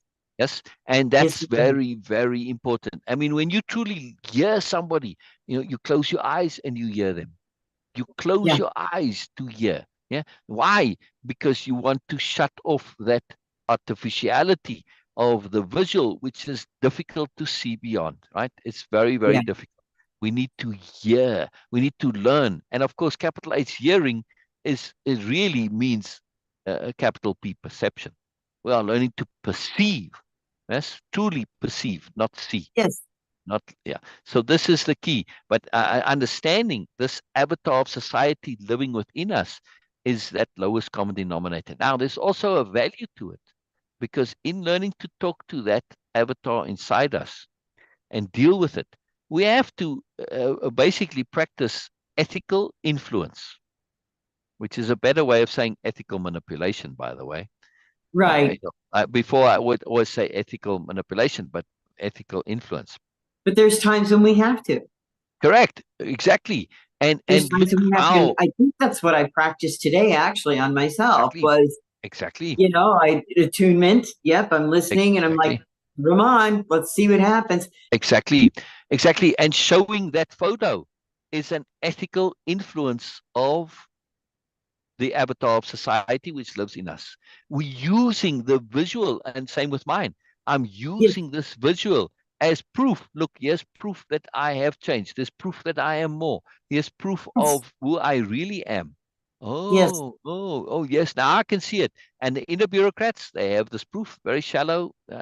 Part of the inner bureaucrats is the avatar of society, and Right. they can sign off. Okay, now I can accept it. Right? It's very shallow, but it's there. But I was saying, being able to deal with your inner avatar of society allows us to communicate to that part of society which is very much in that bubble of that psychology. Yes. And Right. we see how easily they are manipulated and exploited, especially right now in our recent times, the last decade or so. We've seen this profoundly, how the lowest common denominator is being exploited. Yes. Up I mean, constantly. it's really sad. It's really sad.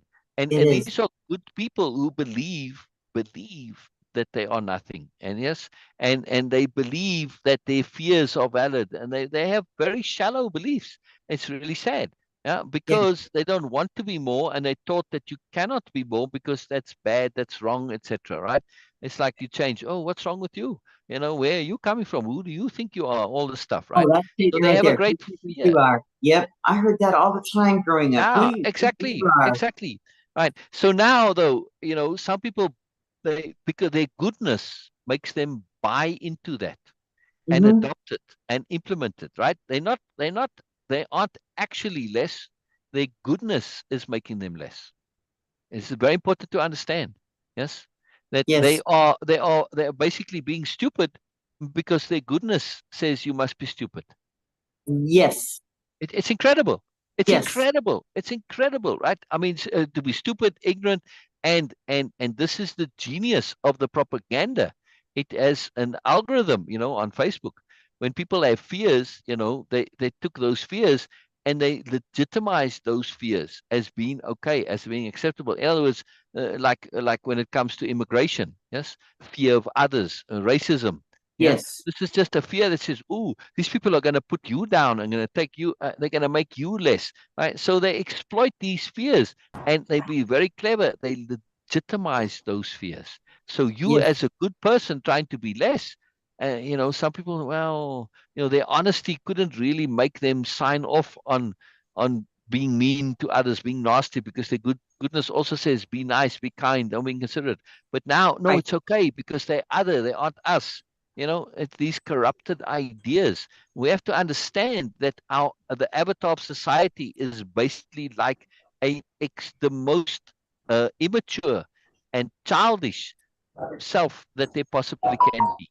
It's the Right. absolute Hi, Dina. worst, the lowest cost. Yes, Hello. hello, Yes. Beena. Yeah, Wonderful, my wonderful, network dropped, so I was missing. wonderful. And so Still, I when we was going to, understand this, we learn to also speak to those who are lost. yeah. And this is important because Sher was one of those at one point. Yeah, there's We completely all, lost. I can tell you how hard it was to, no, when I took that picture, I was comfortable doing it. Posting it though, no, I had to sit with it for a few minutes no, and kind of not debate, but ask myself, what am I doing this for? Is this appropriate? You know, what kind of feedback is it going to bring? And I wasn't worried about comments.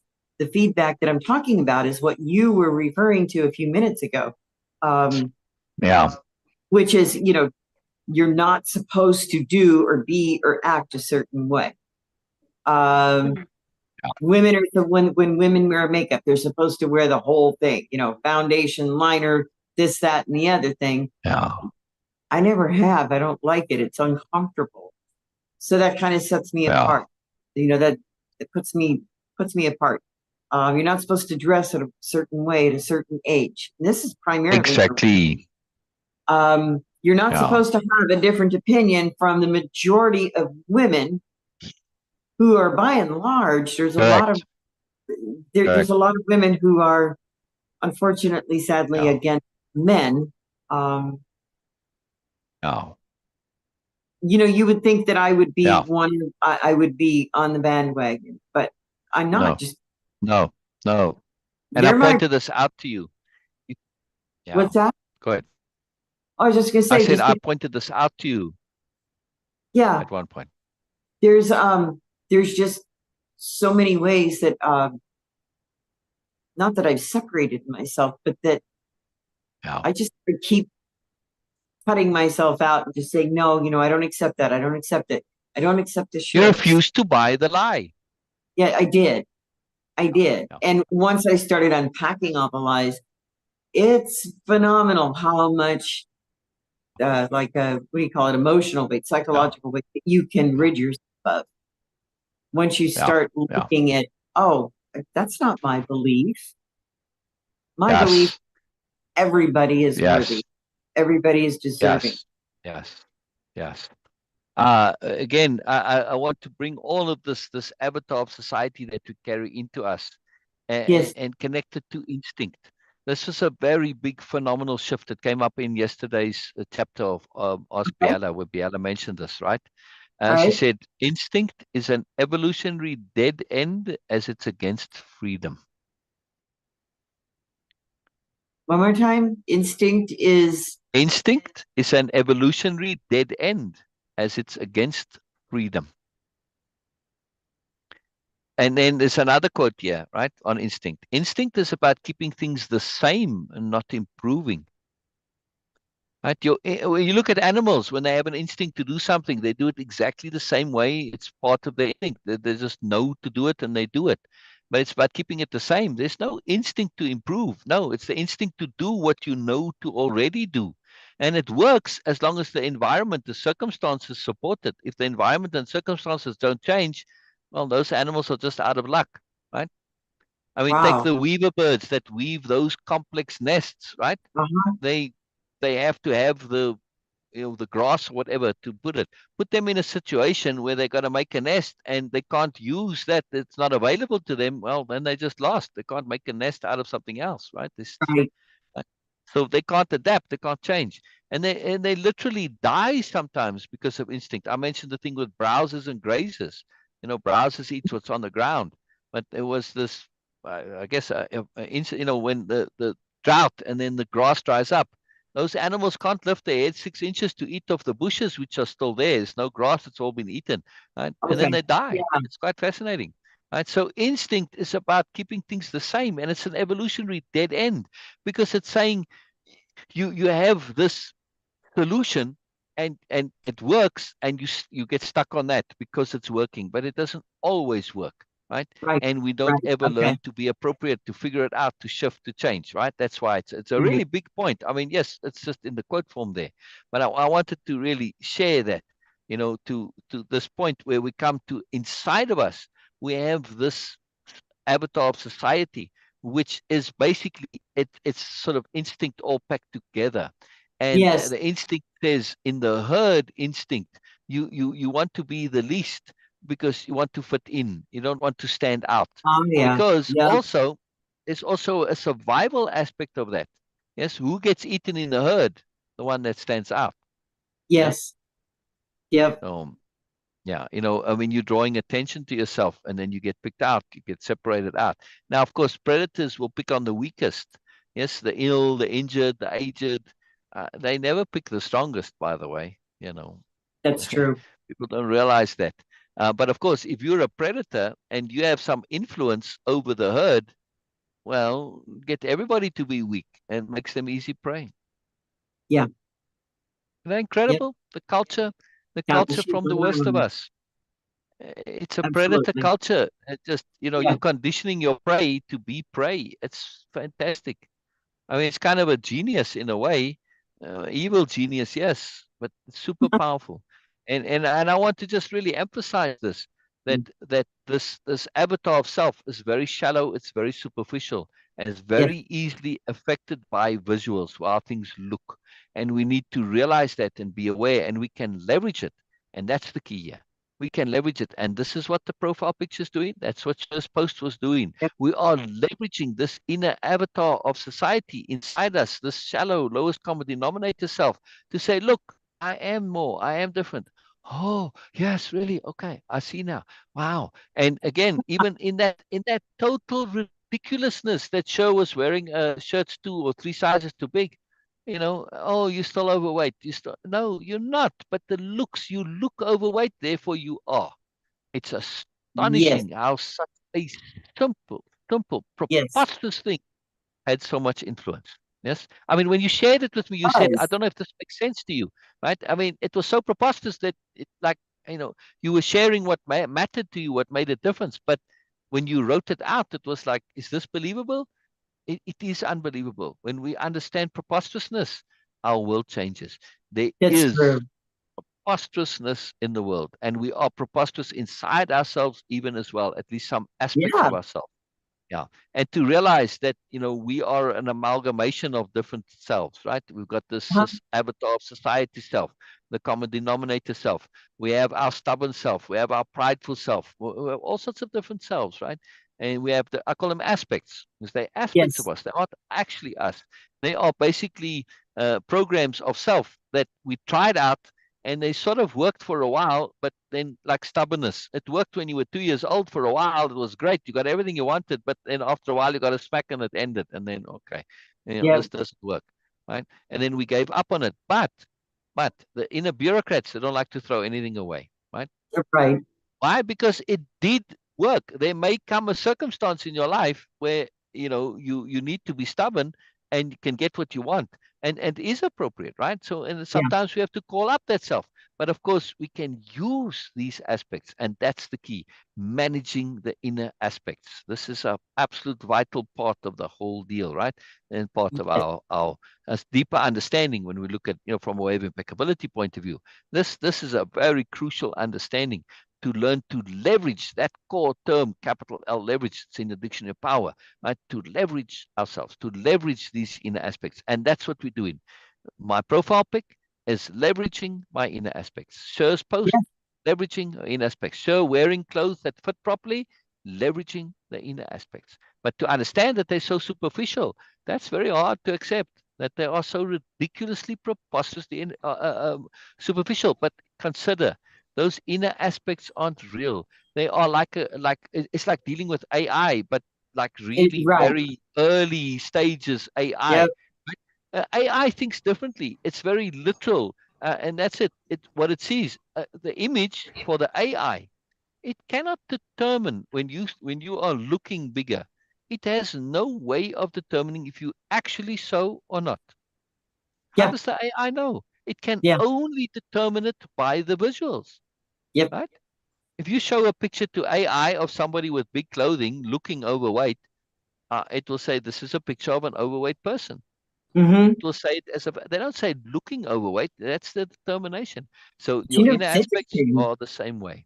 Right? It's very Even wearing helpful. those, but yeah, even wearing the oversized clothing, like say out to shopping or something, Yeah. you'd be amazed at how many people don't look and they kind of steer away from you. Correct. They really do. So I was still doing that whole, well, I need my armor, I need my protection. So Correct. now, like today when I go to run errands Yeah. here shortly, I'm Yeah. putting my vulnerable self out Right. there. Right.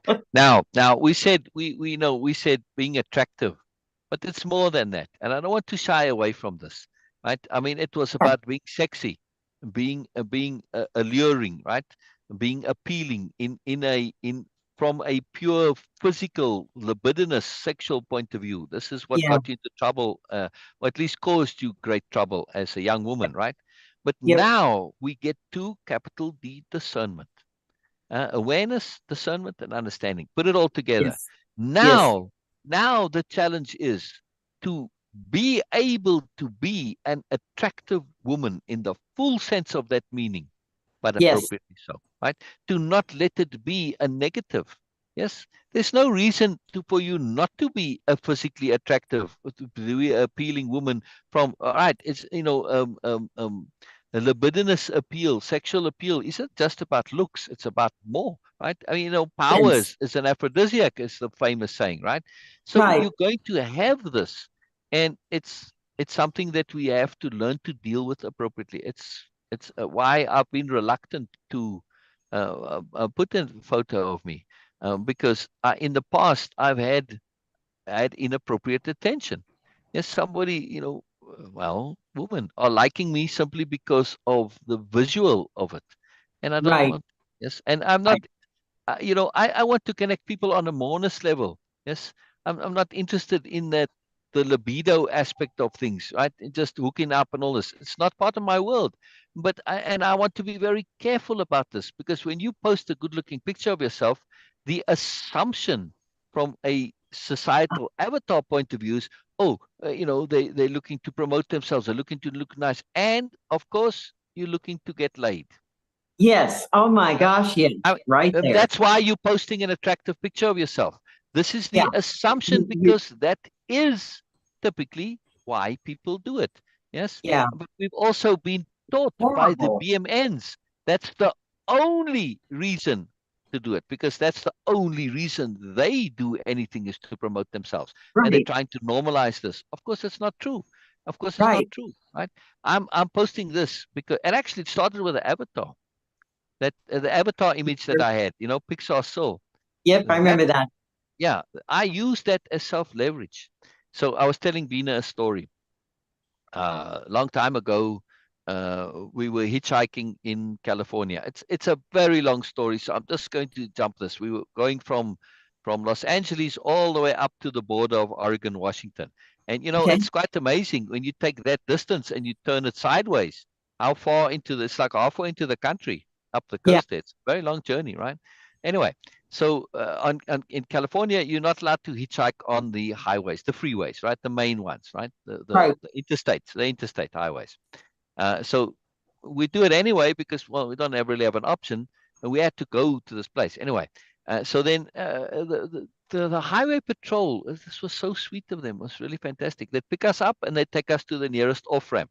Yeah, basically taking us to the edge of their jurisdiction, and now you're somebody else's problem, Yeah. right? Because what are you going to do? You know, not anything you Yeah. can really do. So they drop us off at the off ramp, and then you'd walk down the off ramp and basically just walk up the outside or stand on the on ramp. And you know, where people, And it's actually yep. better to hitchhike there, right? Anyway, so this one point now, we in Northern California at the time, and we get off and we walk down to the on ramp. And as we get to the overpass, somebody walks by, and how it came about, I don't know. But they said something like, "Oh, are you guys carnies? Are you going to the carny?" Or he may have just saw that we were you know, hitchhiking and didn't have much. I don't know. But he said something about the carnival and being carnies. Now, Sher is from Carney, but this is a different Carney. Right? To be a carny, obviously, you know, this was a term new to me, but it's somebody who works at the carnivals, right? You know, the Yeah. employees that work in the car, and they typically a transient bunch, and it's because, of course, that's the way the carnivals are, the fairs, right? It comes and it goes and it moves on, right? But you need them, and you know, the people traveling with it, they don't travel with employees because they're not always working, and it's a big so they typically just whatever locals, that's it. Anyway, so he says to us, "Oh, are you can't? Oh no, we didn't know about this." So off we go to the carnival with, you know, he said, you know, they'll just hire anybody there. It doesn't matter, right? All right. So we go and we get hired and we get employed. And not only us, or two of us, but let's see, probably at least 10 or 12 people, right? Guys, mostly, all hired to put that. And the guy had like 2 or 3 stands. I don't remember if it was 2 or 3, but it was, you know, anyway, so he had to put up this. Now he says, okay, and he hires everybody, and it doesn't really say anything. He's still busy hiring people, and off he goes. No real explanation, nothing. He just kind of goes. And so we're waiting for him to come back and tell us what to do, right? It's Yeah. like sort of a little odd, but okay, you know, maybe he's going, who knows what he's doing. We just assume there's some logic to it. But he's gone. This was in the morning, right? Fairly early. And he's gone for the whole day. It's incredible. We sit around there the whole day. Too fantastic. Fantastic. You know, just absolutely brilliant. Hello, CJ. Hello. Um, Oh, I am glad you're here too, Beena. I'm glad you're here too, Beena. Anyway, to continue my story, because it's a powerful story and it's connected to the avatar picture. Yes. So this guy's gone the whole day. It was too incredible. We like, what's going on? But nothing's happening. So come toward the end of the day, and the carnival's going to start the very next morning. We've got 2 or 3 booths to put up. And I'm like, I had this as a child, and I ended up basically doing lots of extra stuff because I couldn't leave things to become a problem. Yes. Right. And my siblings were quite happy to just leave it be and have it be a problem. Like they would, I couldn't leave it. I couldn't do this. Right. And so I ended up doing everything or a lot of stuff, which I wouldn't otherwise needed to do. Yes. Yeah. That was really beautiful, that hug, by the way. That was huge. That was a big deal there. Anyway, so come end of the day, and I'm being leveraged, and I can't let this sit. It's not my responsibility. I don't have to, but I can't let it sit. So I just basically stand up and I say, hey, you know what, let's just get, and I just start organizing. And I say, okay, you know, do this, do that. But I do it from a Nobelia perspective, where Okay. on Nobelia, if you, somebody say, okay, we're going to put up a project, and they assign somebody to do the organizing. It's not being in charge. It's just somebody who's the organizer, and it will rotate. And anyway, but the way you do it is you ask, but you're in business mode. So you're not saying, you know, would you mind? No, you're saying, okay, you take care of that. You do this, and you do this. You hold this. You do this. And basically, you're organizing, right? You're not bossing. You're not bullying. But to do that appropriately. Now, I had thought about this before this. I knew what was required. I never had opportunity. I never had license, that capital L license, a very powerful term. I never had license to implement this. And here I now was forced into it. And normally I wouldn't do this unless I was assigned to do this. I wouldn't volunteer to do it because I don't really have the license. But I got license because, well, time is running out. If we don't start now, it's going to be too late, right? And as it was, it took us the whole night to put up those stands, right? Because it would have taken the whole day, but we started at the end of the day, so it took us the whole night. But I organized, and the point I'm getting to connect it to Pixar Soul. When I did that, it was just a fun thing that, I signed up, paid for the subscription to ChatGPT 4, and it's one of the features that you get there. And I was, okay, it's interesting. When I saw that picture, dang, the algorithm saw the soul of me that had done that organizing, that took complete charge there. That face of that Pixar Soul avatar, that was the me I applied then. Yeah. Oh, wow. Yes, yes, exactly. Oh, wow. And it immediately connected. And that's why I made it my avatar, my profile picture for a while, because I wanted the reminder that this is there in me. I never got to use it much because Yeah. I don't have the opportunity, but it is in me. And to acknowledge and claim this. Now I had the proof of that demonstration and never left me, Yeah. because I surprised myself because I stepped up, in other words, and it surprised me. But I knew that it could be done. I knew ahead of time that I could step up. So it wasn't like it was a surprise to me, but at the same time, the surprise part is the gratification that it's kind of, wow, okay, you thought you could, but you really can.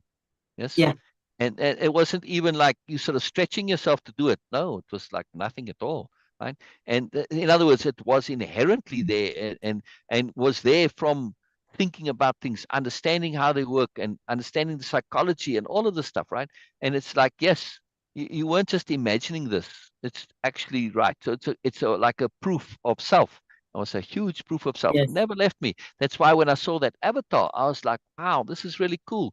So I put it up there to remind myself that, yes, this is a part of me, that sobriety, that maturity, and also that ability to assume authority when necessary, and to be in command, to be authoritative, appropriately authoritative. When we say authoritative, we typically mean basically being a bully. No, appropriate authority is when you are being appropriate. Yes, in managing, right? So it's a management perspective, yes, or command perspective, you could say as well, right? Right. You're basically being a little mini general. And when you're a general and you're saying, you can't be overly concerned with how people's feelings are. You're not being mean, you're not being nasty. You're just saying what's appropriate, what needs to be done. And that's it. It just gets Right. done. Right? And the guys loved it. They absolutely loved this. I mean, and they were so thankful that I did this. It was fascinating. You think, hey, you're getting paid to sit around. No, no, don't assume people like being wasteful. They don't. Yes, even though they are people who are, for the most part, what you would consider sort of the bottom of society. They don't have regular, steady jobs. Maybe even homeless people, whatever. They did not like this fact, like me, that we were sitting around and wasteful. And they, even though if the guy come and paid us, they would have taken the money, but they would have felt a bit guilty for taking the money. Yeah, it's fascinating. Right. So they loved that I did this, and they were so happy that I took charge and organized them. It's just too fascinating. Now, just a little incidental, well, part of attunement. So Right. come morning, the guy shows up. Oh, you put this all up. He's like all surprised. Where the hell were you? What on earth were you doing? I mean, if we hadn't put it up, you would have lost a day of carnival, and it's only 5 days long, typically a carnival. So it's like you're losing 1/5 of your income. It's like, crazy. All right, maybe a little less because the last day, but still, it's not cool. Anyway, so he says, wow, I could really use people like you. And he wants to hire us to manage his team, wherever he goes. But now, well, we need to sleep, we've been up all night, literally. We need to sleep now. Okay, so he doesn't put us up in a hotel or something, which you would think he would. No, he finds a campground and gets us a plot, a camping site. Like, seriously, whatever. So we sleep on the ground and that's it. But and so when we wake up, well, yeah, I'll come pitch you later. And we wait and we wait and wait. Of course, he doesn't come. Come very late afternoon. We decide, well, he's likely not going to come, or we can't sit around here for another day waiting for him.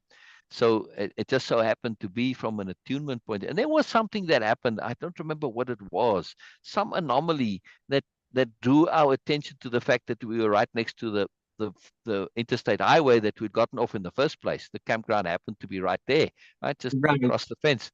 So okay, it was like this. In other words, this wasn't really for us. It was just an Right. incident. And looking back now, it was just there for me to have that opportunity to exercise that side of myself, right? And Yeah. to have that memory of the self-proof. So we Yeah. climbed over the fence, got back on the highway and went up, and we had marvelous adventure. Everything followed from there. It's a very long, profound story, but it was a very, very big deal in terms of that moreness. That's And fascinating. it took a long time to really claim fully that self. It only really started when I started to be pressured to write, and then the pressure also to create the program Way of Impeccability. Yes. And then so this was a major hold on me, this reluctance to claim my moreness. It, it Yes. was it was amazing. It's amazing how much that had an effect. I mean, I started this at age 10. And all through that reading project, I assumed that I need to look for something. I'd already created the philosophy. I didn't even realize that I had before I started that reading project. But the reading project made me sort of I found something, and then that was really connected, like impeccability. Yes, I mean, the word, it comes from Don Juan, but I'd used this word. I called it rightness. Yeah, that was to me is rightness, capital R, rightness. Uh-huh. Impeccability is a better word than rightness. It was always my thing. But even when I encountered impeccability, I didn't connect it immediately. This took me when I started writing and then going through memorable events like this. That was a memorable event and a significant experience. When I started writing them out, I saw the moreness involved. And then I started to connect this all to say, I had created all of this as as a teenager, essentially, yes. But it Yes. took a long time to claim and acknowledge that. And this is a big deal to really claim ourselves and to overcome that resistance from the ego. Now, I have to say also, everything is always perfect. It's incredible.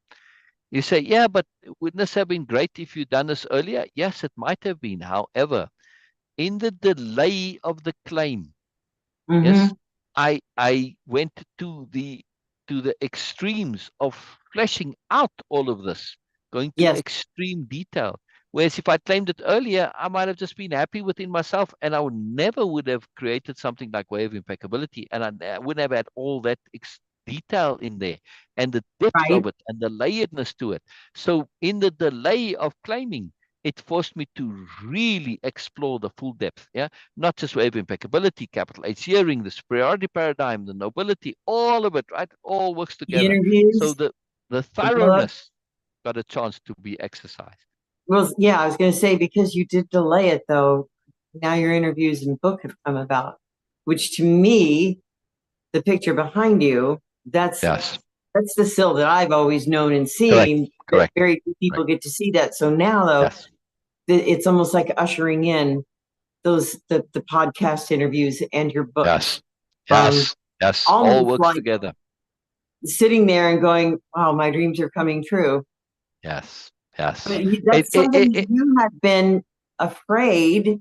yeah. Coming to me, my own view, my personal view is that I've seen you like withholding. I've seen you. Reluctant. Withhold. Yes, There you go. reluctant. That reluctance has Yeah, always yeah, been there yeah. to claim that part of you.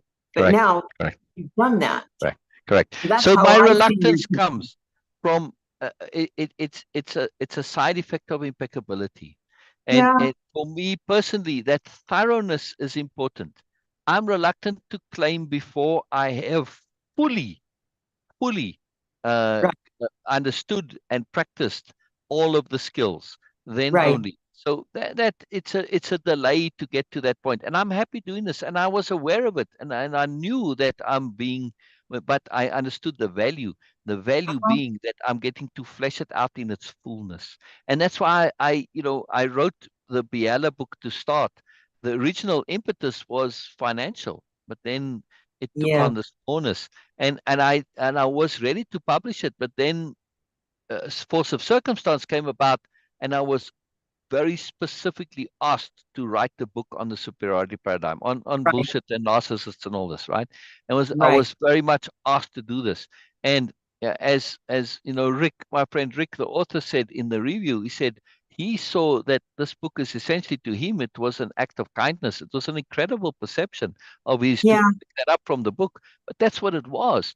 But I had everything set aside to do this, and it was all ready to go, but then it got all that attention got shifted to the book, and then it wasn't possible. There wasn't the means to do it at the time, so it got put on hold. But then I realized that the universe is saying, wait, because that story is such a Yeah. big story.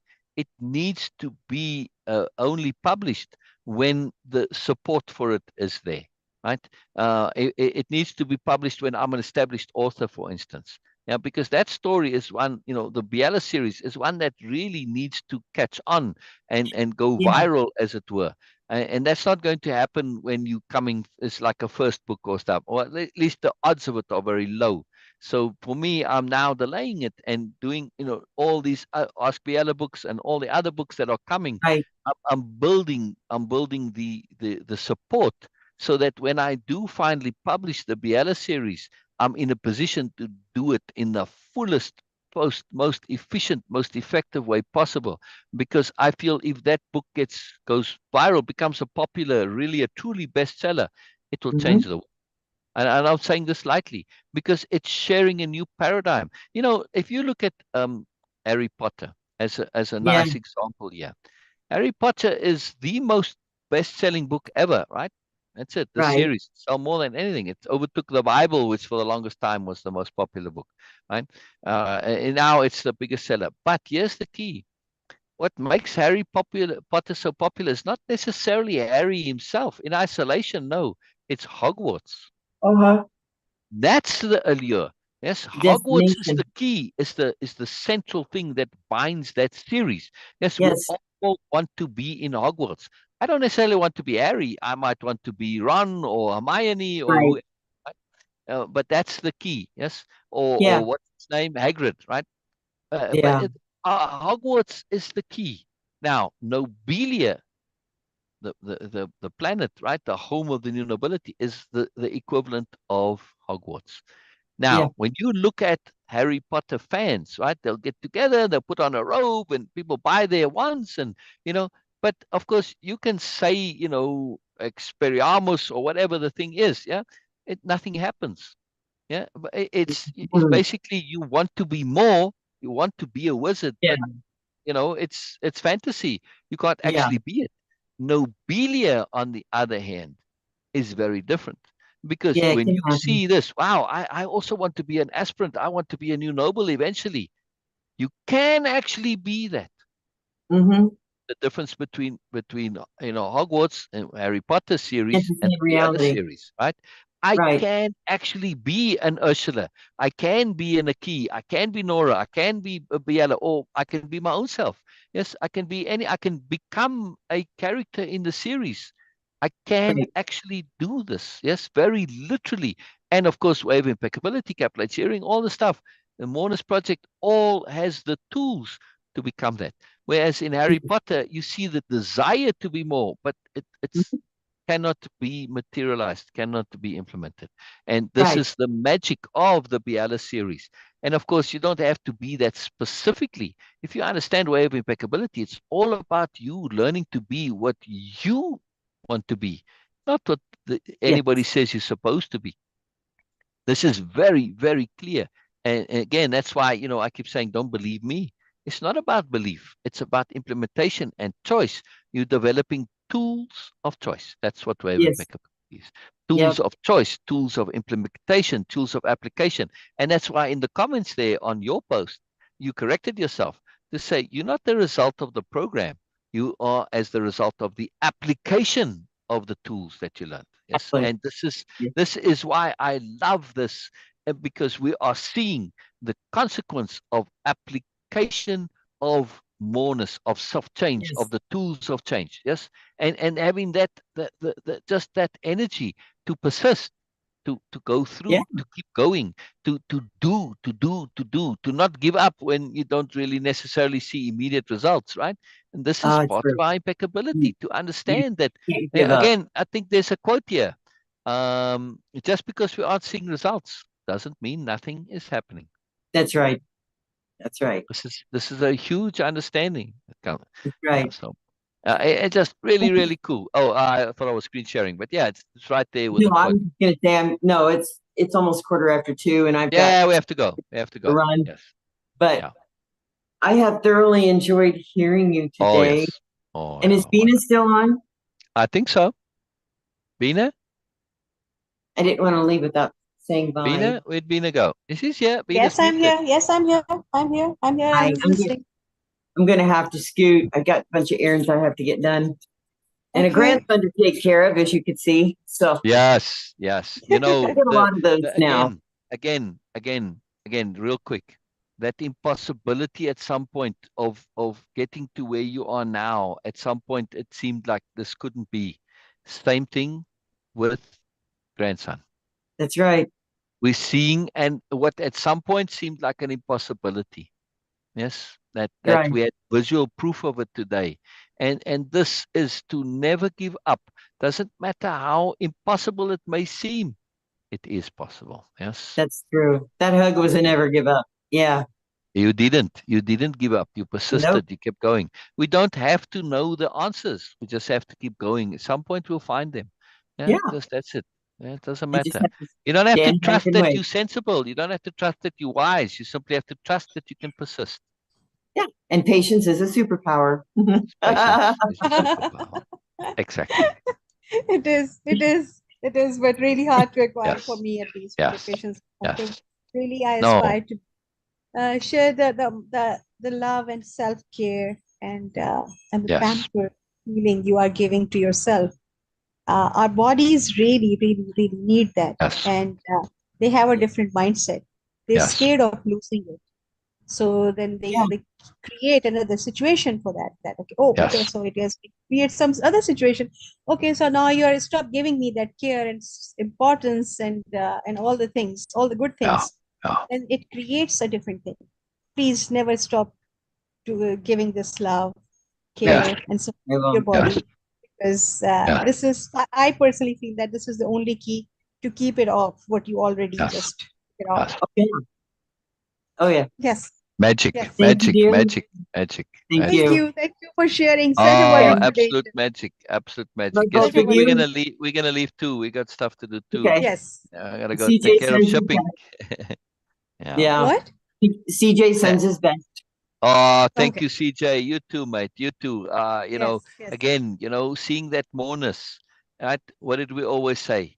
It's there. It's there. We see it. It's just about learning to deal with the moreness. Our problems don't often come from being less. Our problems come from being more. We don't know how to handle being more. We don't know how to handle our goodness. We get overwhelmed with it. We care so much. And when things are wrong, we get angry because we want it to be right. Inappropriate application of goodness. So this is wonderful. Thank you, CJ. You have so much moreness in you and goodness. It's incredible, and we can get overwhelmed by that. It's fantastic. So really awesome, very awesome, very awesome. Just Much love to everything's you. brilliant. Yes. Beena? Yes. All right, we get just saying anything to say in closing, and No, just it was a wonderful day. I wish I could hear more from both of you, because yes, this is very personal. This is directly coming from your heart, and this is also coming from yes, your life experiences. Yeah. Of course, we all have some that, but how amazing you both are, because this is what I was calling it, like, okay, you are so open because you are open for changes and transformation. This is so wonderful, Sher. This is so wonderful. Thank you so much for being here. Please, if you are watching us recorded, please do like, subscribe, and comment on our YouTube channel also, because by doing that, you are going to support the Moreness culture. And by promoting that, you are going to train your algorithm to give you more and and more moreness in your life, and not Yeah. giving you all the nonsense. Please do that. Yeah. See you guys tomorrow. All right. Thank you, everybody. And remember, update your algorithm to update your paradigm. Exactly. Bye for now. Bye-bye, everybody. Bye-bye. Bye-bye.